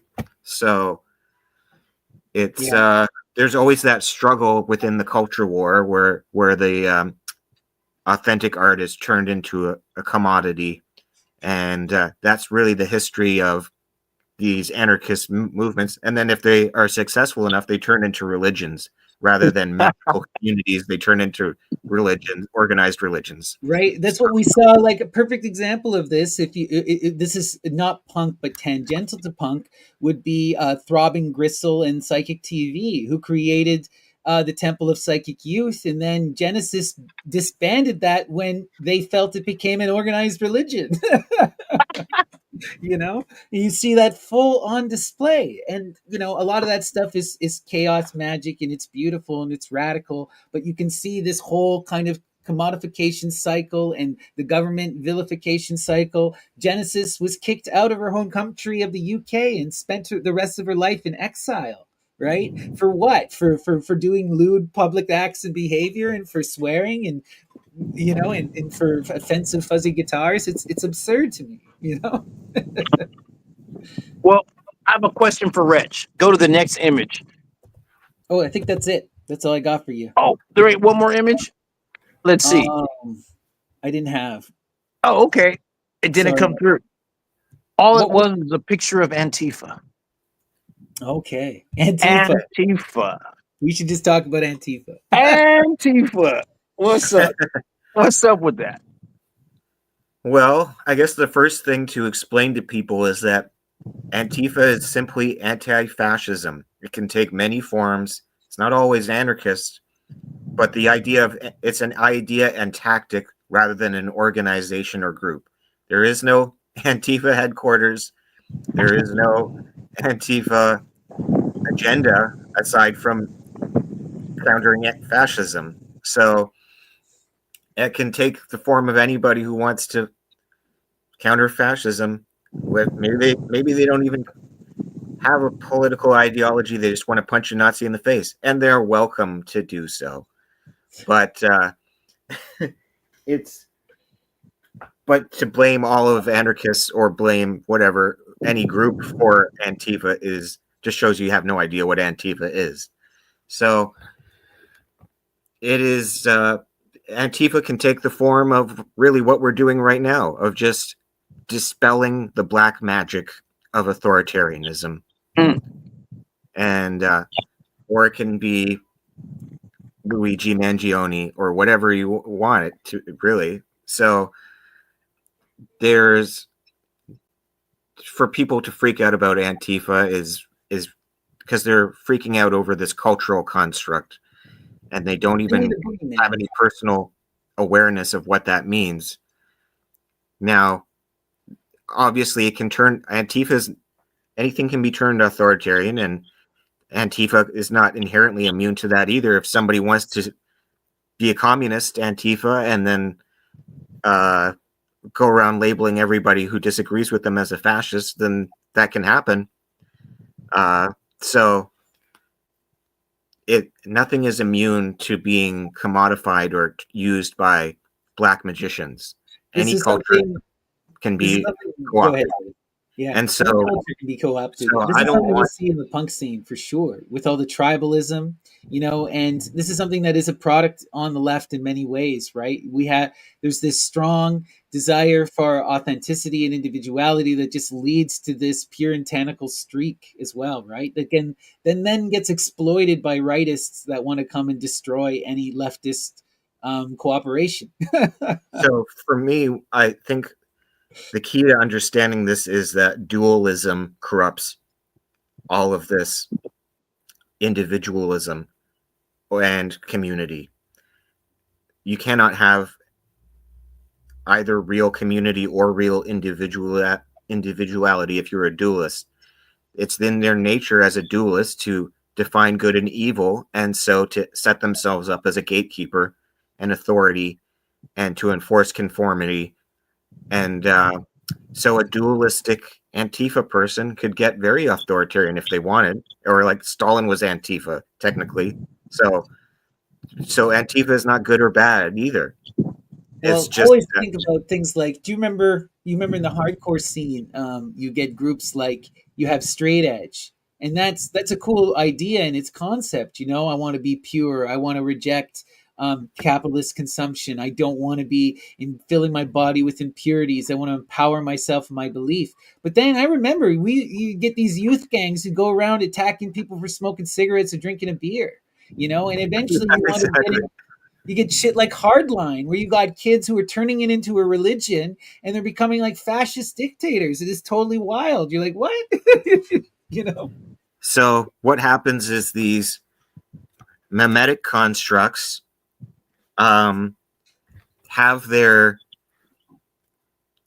the popular nomos has their view of it and then tries to objectify it and turn it into a because the nomos thinks it's objective and purely good.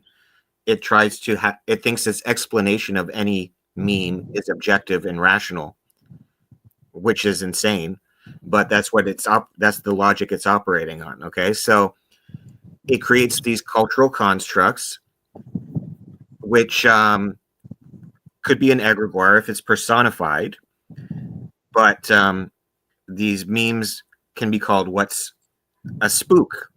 And this brings us to Max Stirner, who was an early 19th century philosopher who was very punk rock, very cynical, and very big influence on the anarchists of later times.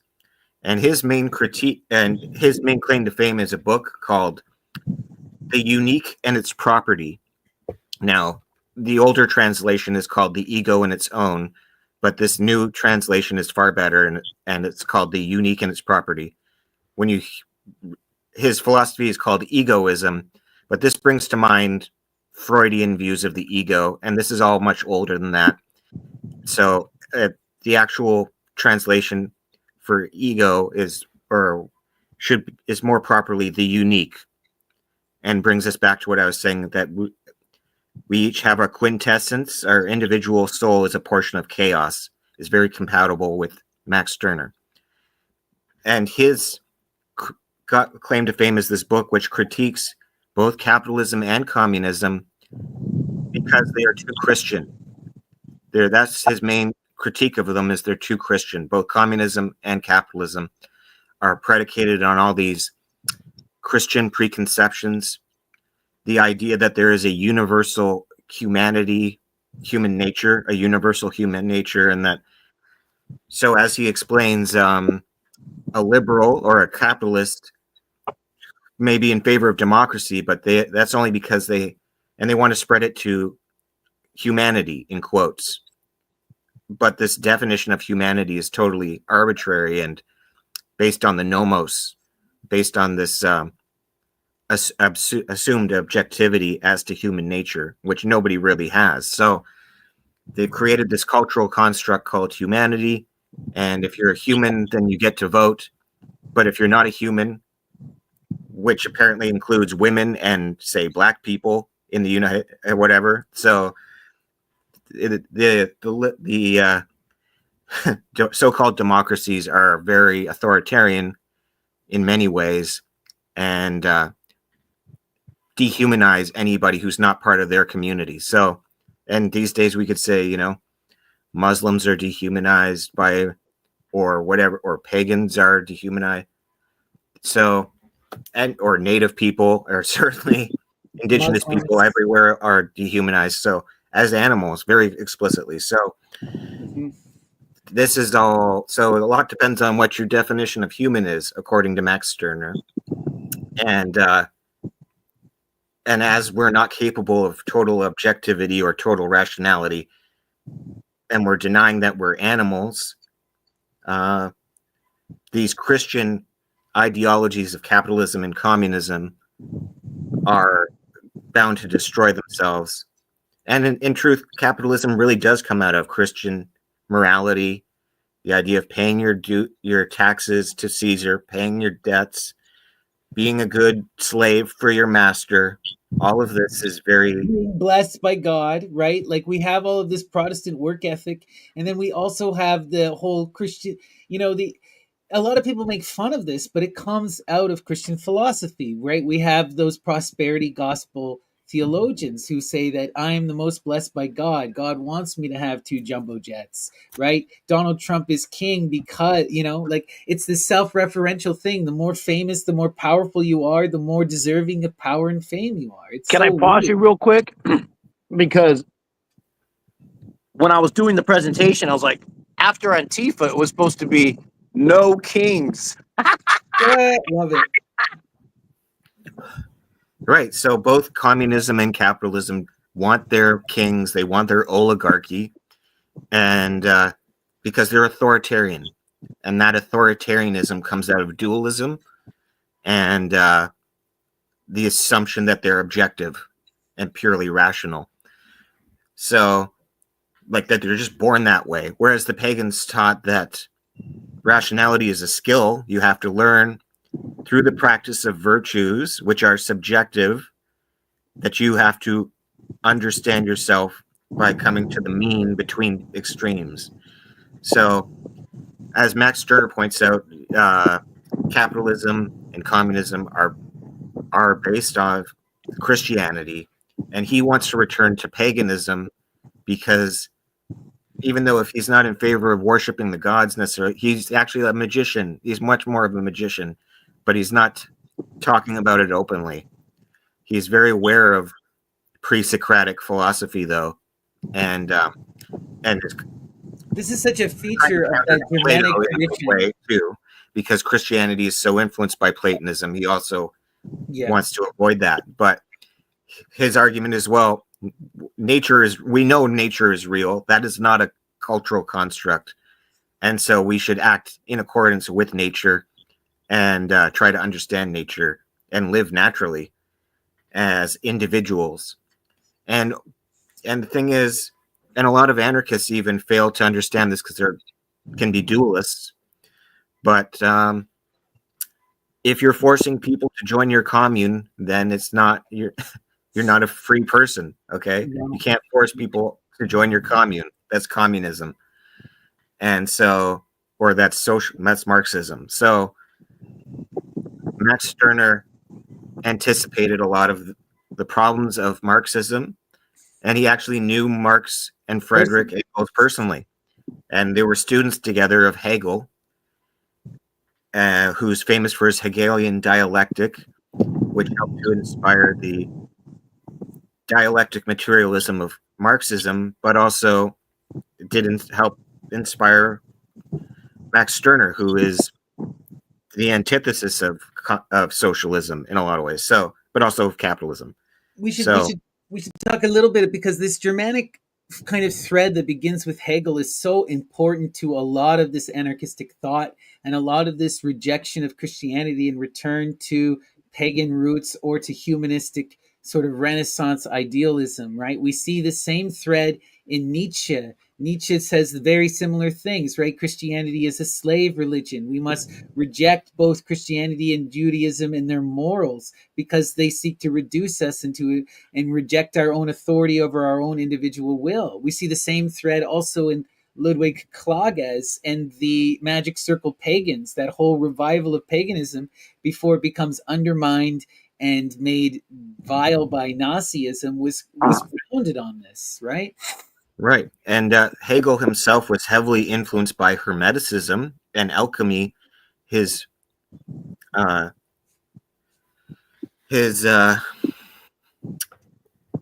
dialectic or of thesis, antithesis, and synthesis has been directly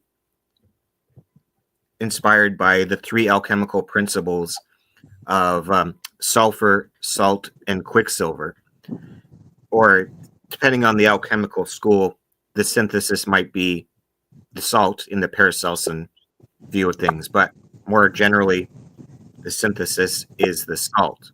I mean, excuse me, the is the salt. In Paracelsianism, it might be the quicksilver. But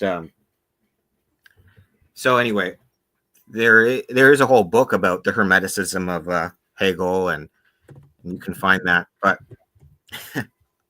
there's a lot about Hegel I don't know personally, so I'm not going to elaborate too deeply there. But he is very influential, for good and bad, on anarchists and communists, and really everybody in the modern world, whether they know it or not. Well, it's kind of interesting.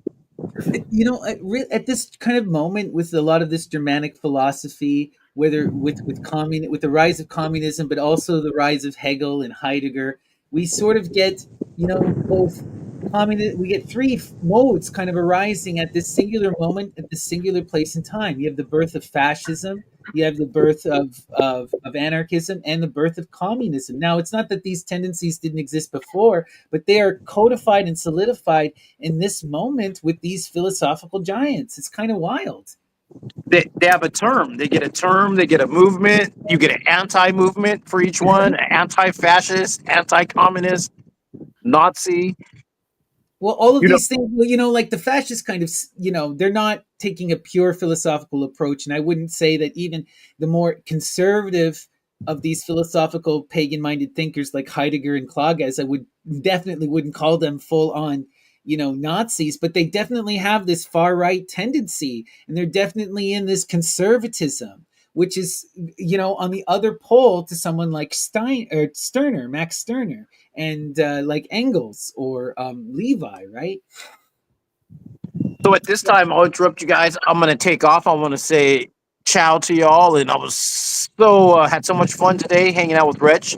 Hopefully, we do a part 2 and go deeper into this subject, because it's going to take a lot of talking to get to the bottom of this.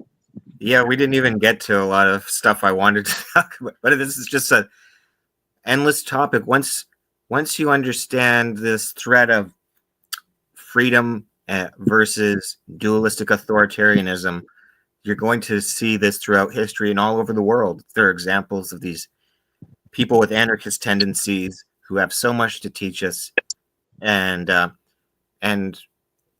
represent, you know, they can point us the way back to nature and healing and freedom, which their people are just so miserable these days because they're hypnotized by these abstractions, these cultural constructs, and these false preconceptions that they are guilt tripped into. If you even want to talk about or admit that they're a cultural construct, you're kind of guilt tripped in some cases, and so it's shut down rationality. And I don't know how much further you want to go in for today, but we can just I just want to encourage everybody to read Max Stirner, because he is all about decolonizing your mind of these abstractions and countering Christianity, countering communism and capitalism, and owning your own individual essence and expressing or living your own true will. So yeah. And he's very pagan about it, and that's like really, even a lot of modern anarchists don't understand how much he is drawing off of Greek philosophy, and how he's kind of interpreted by most people today as a narcissist, because he's telling people to be themselves and to be real, and that they are their own authority and responsible for their own lives. So that they're projecting their own narcissism onto him, because they assume, because he says stuff like, well, if I'm nice to people, it's because I want to be nice to them, because I care about them, or I enjoy their company, and I want. So he's just owning his own. Right? This is a constant thing that you see, right, with reactions to a lot of egoic anarchism, where, you know, people says, you know, I want to be myself, and then someone says, so what? Are you going to go rape someone? You're going to go, well, if there's no laws, you're going to go just do whatever you want? Well, if I didn't have laws, I would just go abuse people. And it's like, well, that says so much more about you than it says about anything. Like, what are you talking about? You know? Yeah. So That's because Christianity teaches that humanity is It's born into sin and is inherently corrupt and needs to repent. And if you're not seeking to appease the authorities, then you are just evil. And So you see this inherently in capitalism too. Like this is so much about like this is a capitalist meme. This is a way that they use it to oppress us. They tell us people are bad, people are greedy. The only we have to be constantly producing, we have to be constantly wasting and satisfying our base urges because we're all sinful demons. And there's no way in which we could have a fair society. If people were given an opportunity, they'd just be lazy pieces of garbage. And that stuff just drives me up the wall. It infuriates me to no end, you know? yeah, so I mean, there's a lot of assumptions about the Protestant work ethic within capitalism, and that to be a good person, you have to be constantly at work. And it doesn't matter what your work is, if it's actually helping anybody or if you're just helping the rich get richer, whatever. You should always be busy, and you should not be taking any time to work art or to have authentic relationships with people. You should just be serving your masters constantly, or building the Christian empire to spread the gospel is the only valid use of your time. I got to tell you this interesting anecdote. I was reading this book talking about the Haudenosaunee and their forms of democratic kind of socialist anarchism. And there was this story they were talking about the salmon chiefs. So what they used to do is they would appoint certain men who would become salmon chiefs. And what that was is they would manage an area of the river and they would maintain the fishing lines and ensure that everyone got fed. But everyone was allowed to use anything. No one was truly in power. The shaman chief just had ritual authority and was supposed to be responsible. But ultimately, you didn't have to work, you didn't have to do anything, and everyone was allowed to get free fish. But in the story, what happens is that someone is abusing this privilege and is taking fish, and the shaman chief gets annoyed, and he tries to go and say something. So what happens in the story? They don't go and they don't talk to the guy who was taking free fish. No, they take the shaman chief and they remove him from his position and they make him go sit with the grandmothers, and he has to explain his his jealousy of the guy and if he is truly ready for the responsibility of being a chief. Yeah, what a lot of people don't realize is in most of these tribal societies, the chief, or what we might translate into the word king, was actually an elected official who served more as a representative or spokesperson or mediator for facilitating discussion among the group. Exactly. And didn't have any real power until the black magicians formed a government. That's the origins of formal government. So as there's a interesting Marxist anthropologist called Pierre Clastres, and he argues that tribal societies naturally are antagonistic to hierarchies and governments and centralized authorities. And sometimes, this might require they have to sacrifice the king. And this is really what human sacrifice is about, is getting rid of the tyrant when they go crazy with power. Or a chief would serve as a war leader because they are strategic and they're good at tactics or whatever. But governments, it seems, formed when the chief managed to create a situation of eternal warfare against everybody around them. And it also makes me think of like Crowley talks about the matriarchal myths, and he talks about like the matriarchal authorities, where you would have the thief in the night who would come and prove themselves worthy and have to fight to become the next king. But the end of that story, though, is that the thief in the night, yeah, they get to be the king, they get to marry the queen and produce the next line. But then after ruling for a year, they're sacrificed. And another thief in the night is supposed to come. Or they get slayed by the next person, right? The king is always killed by the next person who's the best. The idea was always to have the best man mating with the queen. right? With the fertility priestess, yeah. So, Exactly.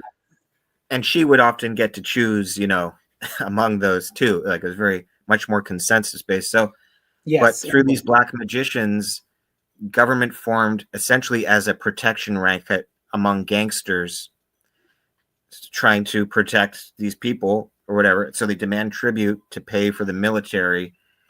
And from that came about the monetary systems. So because the soldiers wanted to be paid in something, because they would usually alienate the peasants that they're protecting, as gangsters, they're still alienated from the community, even if the community is paying them off. And so they needed something like currency so that they had a guarantee that they could get goods in from the booty that they seized, or they get paid in some way as gangsters. So really capitalism forms, well, this isn't technically capitalism, which comes out later from Christianity, as we were saying, but ideas of private property and mercantilism and trade and currency come out of, which is not synonymous with capitalism, to be clear, but it lays the foundation for it, obviously. But it comes out of these gangsters running the protection racket, and they need a way to fence the stolen goods. So you need an economy so that it's possible to fence all the booty that you just plundered. And as these warrior kings, gangsters, warlords became more powerful, then it creates a race to the bottom called a Moloch trap in game theory, where people have to, now the neighbors have to counter these warlords and become more like gangsters themselves. This And is then so it explicit in creates Herodotus, right? How does Herodotus open up his history of the world with the abduction of the women? And he even lays this on the line because everyone is stealing each other's women. We had to develop armies, and it just becomes this more extreme tit for tat of retributive abuse, right? right. So these gangster warlords become increasingly patriarchal, and they start also taking slaves, and they'll take the most beautiful women as sex slaves, and those beautiful women will fetch a higher price on the slave market. So they invent the slave trafficking through this gangster culture, which is inherently patriarchal and becomes increasingly so. As this culture of gangsterism and government and capitalism evolves, as the memes, which became capitalism in the state, evolve, it becomes increasingly patriarchal and increasingly controlling women as commodities. And the priestess becomes a prostitute for working for a pimp gangster rather than a fertility priestess. Right. So not to shame sex workers, but within a capitalist context, it becomes patriarchal and very much a sick thing. Right. And Compare that to like in ancient summer, where we would have these empowered priestesses who would live as independent, wealthy maidens of their own accord, who had men who did nothing but simp for them. right, and so we can see that the Scythians were not at all capitalist minded, and that the Amazons were likely a Scythian tribe, the Sarmatians, and they were egalitarian more than matriarchal, really. I mean, there might have been times throughout their thousands of years of history that they were more like depicted as in the myth where they're just women alone. It's possible that existed for a time, but there's a book called Amazons by Adrian Mayor who argues their historical existence as egalitarian Scythians. And the Scythian culture was very anarchist in a lot of ways. And actually, while the Nazis tried to appropriate them as the Aryans and the Superman racist theory, they were the exact opposite of fascists. They were the original Antifa, and that was their notion of virtue and heroic virtue. How many stories of heroes are there of deposing some tyrant king or some giant who is symbolic of that? Right, it's intrinsic to the entire Greek mythopoetic narrative right from the beginning in Hesiod, right? Kronos castrates Uranos and then becomes castrated by Zeus, right? So, it's tempting for a dualistic modern person to look at these stories of heroes saving the maiden as patriarchal, but actually the hero is heroic because he's saving the maiden from a sex trafficker patriarch. Yeah. So, and fighting a rebellion against them. So the women weren't always powerless. They could be Amazons too. But I want to show you this cool quote here. While we're thinking about this stuff. Oh, shoot. That's the wrong one. Well, we're thinking about all this stuff with the Amazons and stuff. So this comes to us from the Orphic fragments of Otto Kern.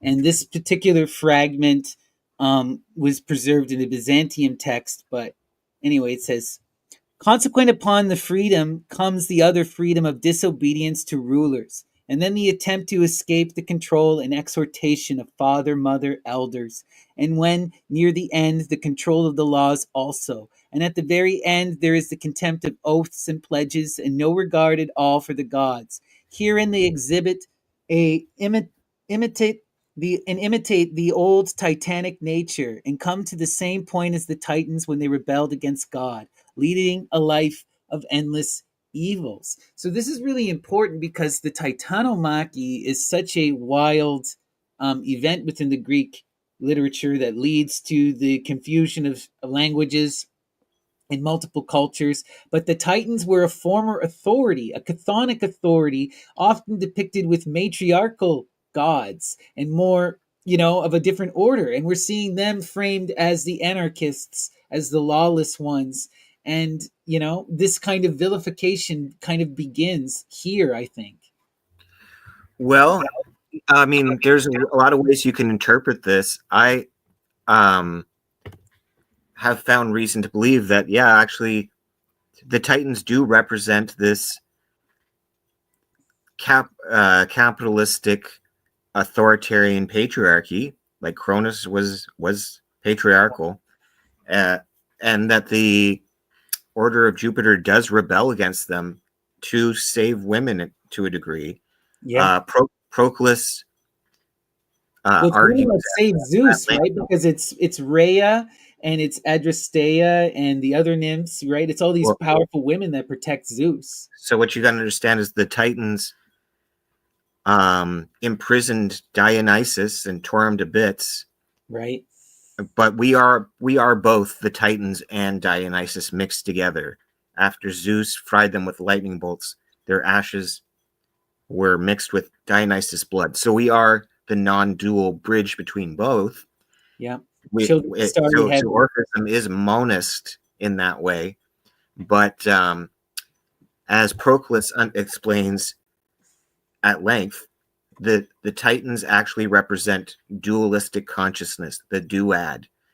And they are the cause of the fall of the world spirit Dionysus into the illusions of these spooks, these cultural constructs. Spooks is Stirner's term for these cultural constructs, but the world of matter in an idealist Orphic philosophy is itself part of the mind of the one force, or Phanes, or Dionysus, or whoever you want to say. But it's interesting because, like in the Orphic tradition, right, you do have that Phanes energy that is this monad, but it's a monad that's born often out of the chaos or Nyx, right? So it's the first form of chaos that's coherent, and so the is Phanes, and it's that will, that's pure love, is the desires for all these things, for cosmogonic eros, and so it's indiscriminate. And so the Titans lead us into the world of illusion of dualism, which we could say is Maya in the Hindu tradition, or samsara for the Buddhists, but Proclus explains them as the source of the dualism and the egotism and the illusions, and that we have to overcome them. So, but that's what the whole transmigration of the souls requires, and it's an ongoing process. It's not that they're evil, it's that they are the dualists who confuse everybody with their straw man narcissistic worldview. And They need to struggle more and refine there are themselves. cyclops that are good, that helped Zeus, or for lack of a better term, good. Hecate, right? Hecate's a Titan. Good or evil, right? It's just a matter of who is going to allow for greater justice and freedom. And if there is a gang of sex trafficking warlords around, then creating, organizing to fight them is important. But so we get thrown into the dialectic of history through the Titans, but or this culture war of anarchists versus authoritarians starts to take off through that. But at the same time, during the Golden Age, it was anarchist, as Hesiod explains, and also in the Silver Age of Zeus was anarchist. There was no state, there was no private property or capitalism. So,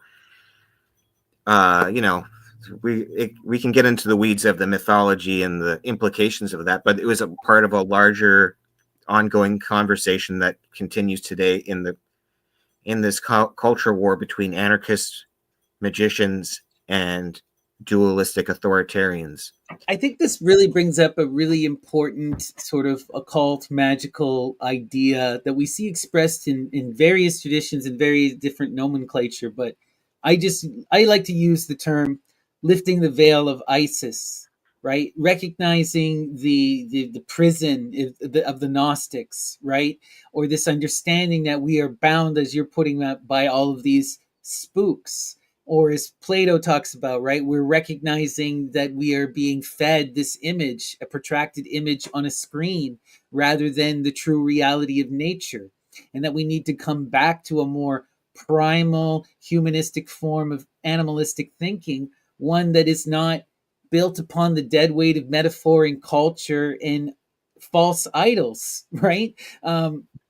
For lack of a better term. What do you think about all this in this idea of lifting the veil of Isis and coming to this profound sense of self, the light behind the universe, getting to that primordial chaos? Yeah, so that lifting the veil of Isis is recognizing nature for what it really is and our place within it in a mystical way, overcoming all of our illusions. Isis as Maya, in a sense. Maya is not evil, though, and a magician can even create the illusions they want, create the life they want within Maya, and that is very much at home with the Dionysian path. Is that we are a child of earth and starry heaven. We are both the opposites in one, and we shouldn't feel bad about that. It's when we are trying to be only one or the other that we're going to get into trouble, and that's the dualism of the Titans there. That's the mirrors and toys that they use to distract Dionysus as a baby, is those sensual pleasures.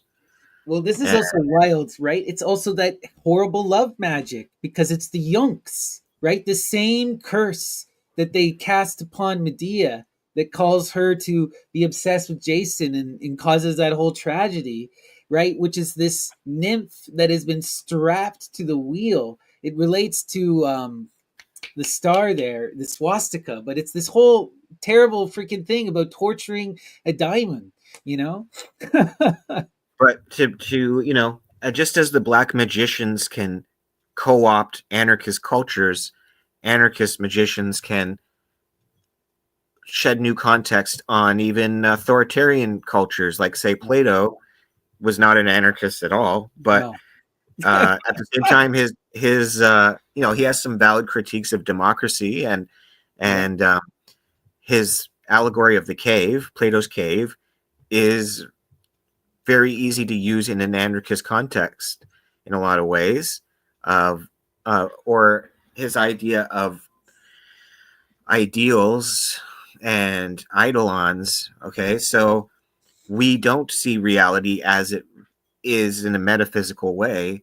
We see the illusions, we see the spooks instead on the wall of the cave from the black magicians who are trying to control us. And so he argues that, even if you escape out of the cave, it's your duty to come back in and try to set the people free.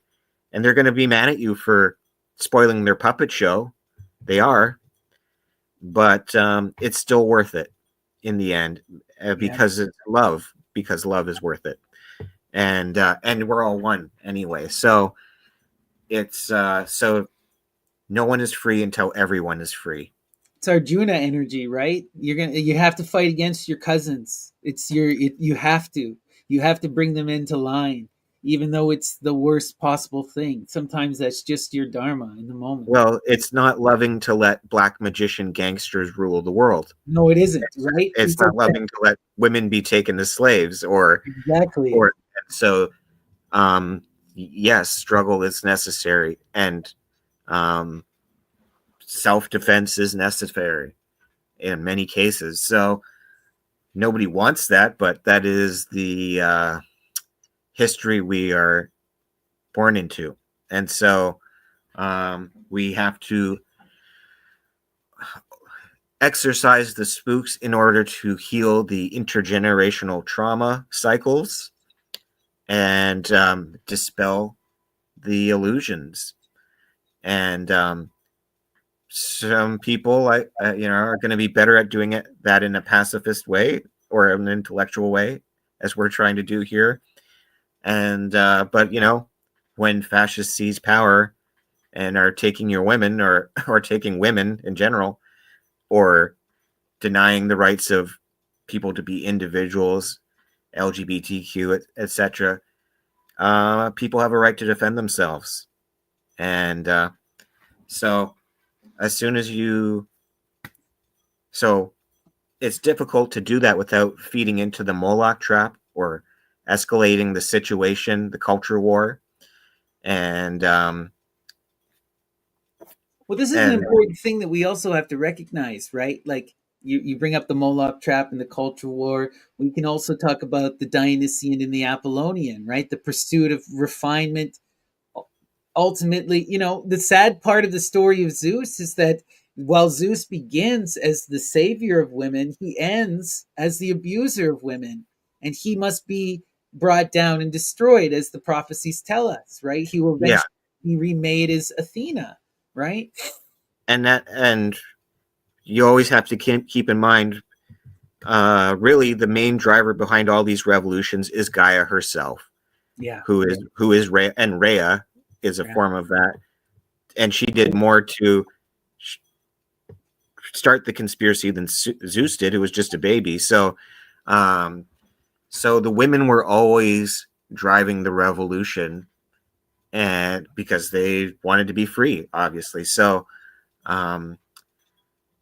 there's many ways that the text might be interpreted by patriarchal people like Hesiod, and yet it's also actually the implications show that we need to overcome patriarchy. But so the text can be interpreted in many ways, and really in many cases we can't understand the author's intent, and so, but that's okay. If we admit that we are anarchist magicians, I can read the Patriarchy of Hesiod and take from it what I like and use it for my purposes. And Max Stirner explains this, that culture doesn't belong to anybody.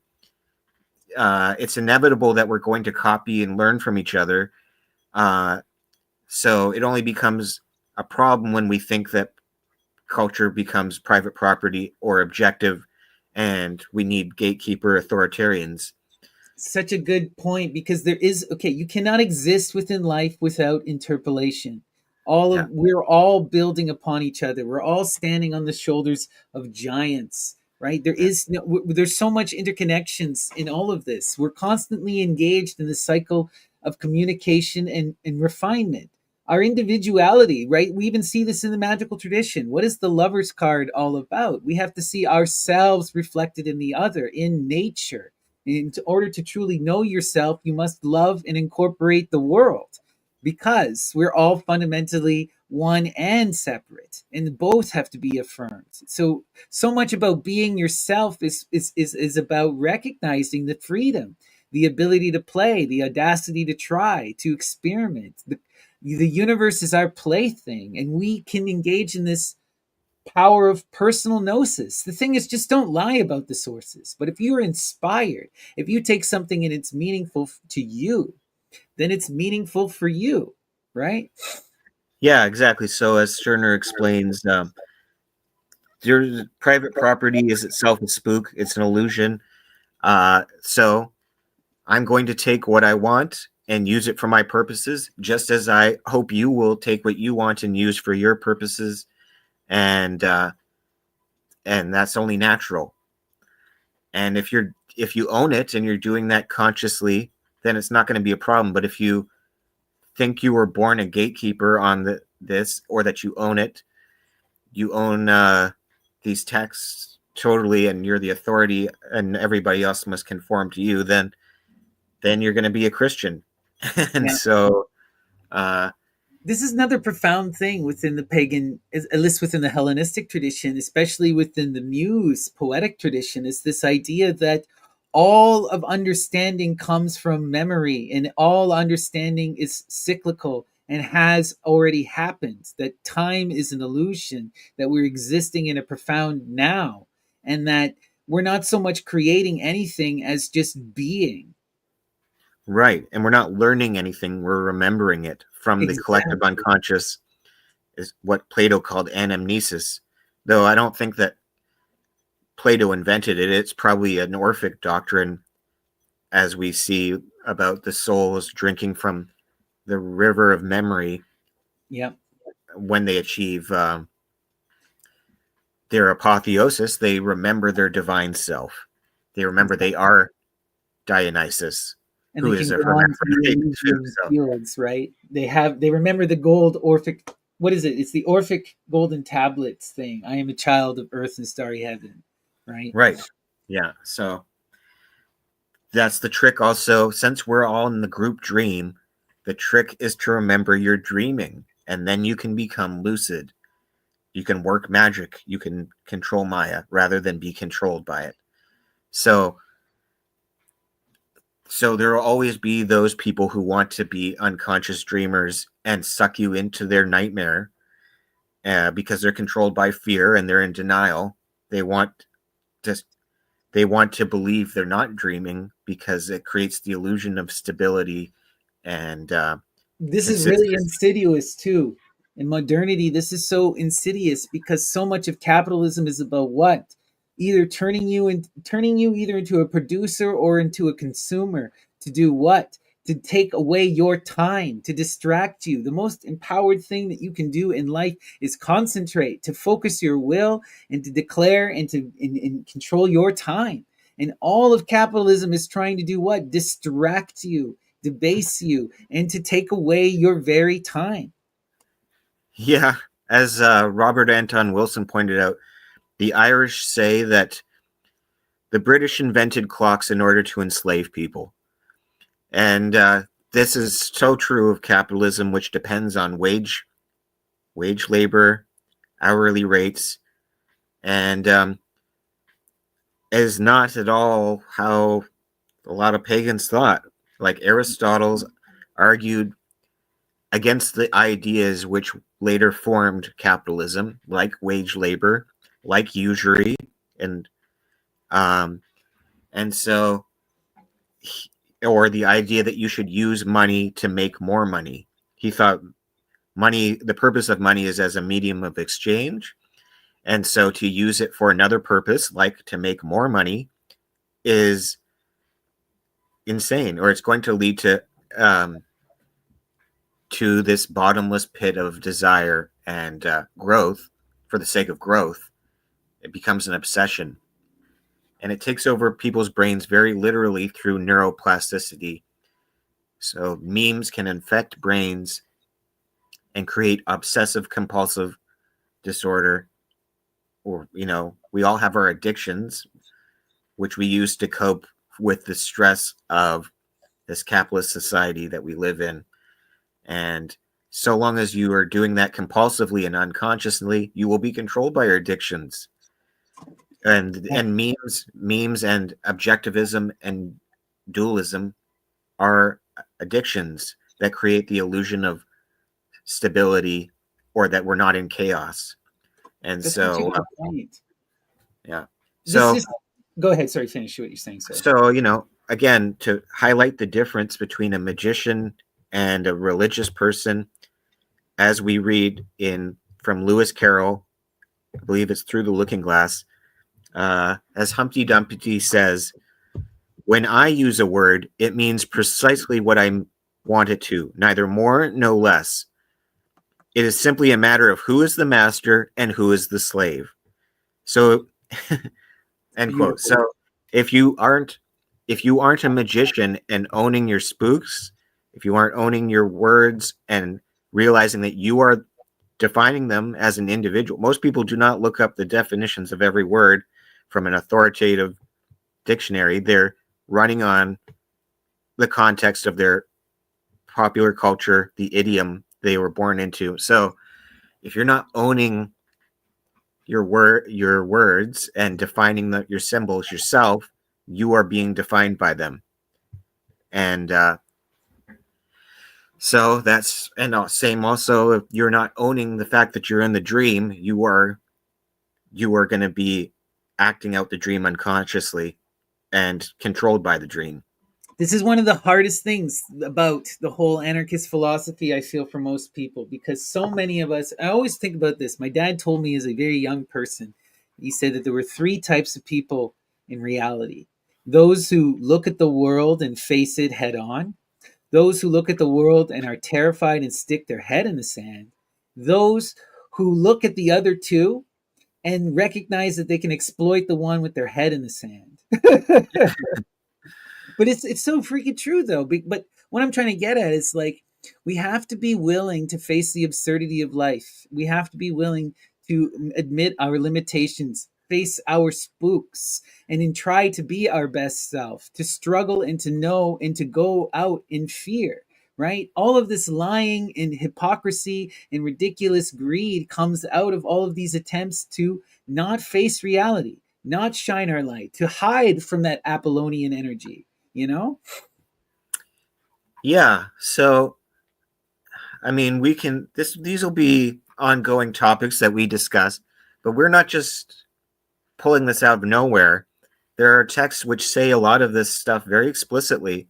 So we're running on 2.5 hours now. I think we'll wrap it up pretty quick, but I want to leave you guys with a quote from a Hermetic text, which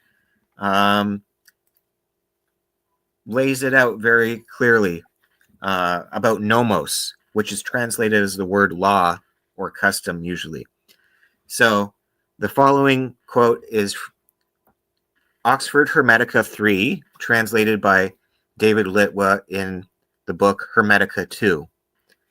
So, quote, by opinion, human beings lay down a law that serves as a guide to those who judge lawsuits, because they have abandoned the true justice and the eternal soul joined with a body.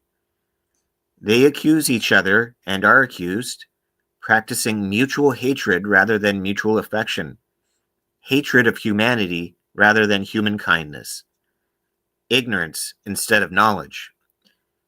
Through their ignorance, they draw to themselves misfortunes and bouts of distress, the condition of their stupidity. Inexperienced in truth, they abound with clever tricks. For this reason, heaven is pure of such laws. So there you have it. Heaven is very anarchist, and only when we are capable or enlightened enough to become anarchists will we be able to join heaven. If you think about it, any group of truly enlightened people would be anarchists because there'd be no reason to have hierarchies. People would get along. So while I don't think it's necessary for everybody to be enlightened for global for anarchism here on Earth, it certainly helps if people try, I think, in their own way, in the way of the magician that we're describing. And I can tell you that, yeah, any real heaven would be anarchist. And we see evidence of this in the ancient texts, who don't want to be a slave in the afterlife, as Christianity teaches. Right. And so Hermeticism is in key ways diametrically opposed to the Abrahamic religions, and we can explore that in depth. But there is good reason to think that it influenced a variety of anarchists as well. So Hermes is a huge topic in himself, but we will return to that later, and to Max Stirner and Frederick Engels and this Catholic theocratic communist named Eliphas Levi, who is unknowingly possessed by these spooks and wants to force his spooks on everybody, and he hates anarchists and rails against them at length in his prolific writings, including Proudhon specifically. So this is a big topic. And okay, just to put that out there for people who are not too familiar with Levi is the most important modern occultist. He is the one who revitalized Kabbalah in the occult sense. He connected it to the tarot. His History of the Magic is one of the most important works, especially the English translation by A.E. Waite. He caused a satanic panic in his day. Really infamous, notorious character. And also, he abandoned occultism after a bad Datura trip where he claimed to have seen demons, and he became a Catholic monk. So boo on Levi. But also, Aleister Crowley, a lot of nuance there. Of him. He's at the same time he means well. He's just a communist, and he does admit there is problems with the Catholic Church, but he wants a communist. He wants to use magic as a bridge between science and religion, and he hates all the anarchist occultists who are anti-authoritarian very explicitly. So we'll dive into that deeper on the next episode. I hope everybody enjoyed this. If you have any comments or questions or ideas for future topics, please let us know. And this has been so much fun, Snappy. Thanks for inviting me on. And I'm sure we can talk for hours and hours about all this stuff. We totally can. And I'm so glad you decided it. Sorry, go ahead. We're just scratching the surface here, so it's endless potential. Absolutely. I'm so glad you decided to come out. So Wretch is a magician and a hermit. They live under a bridge. They're a literal troll, and they decided to grace us. So thank you, Rich, for coming out in public. We appreciate it. And I'm excited to do more of these deep dives with you because, we can just talk about this till the end of time. It's so fun. Okay, right. Snappy. Great to see you. Bye, everybody. Thank you, Rich. And thanks, everyone. And we'll be back next time with some more deep dive into anarchy and the occult. Thank you for watching the Occult Explorers. Now enjoy a goat huffing some incense. Oh, wait. What? Okay, 1 second. Why is this giving me a hard time? Here we go. Now it should work. Okay. Sorry, guys. I'm not the most tech. Here we go. Hail Dionysus. Hail to God.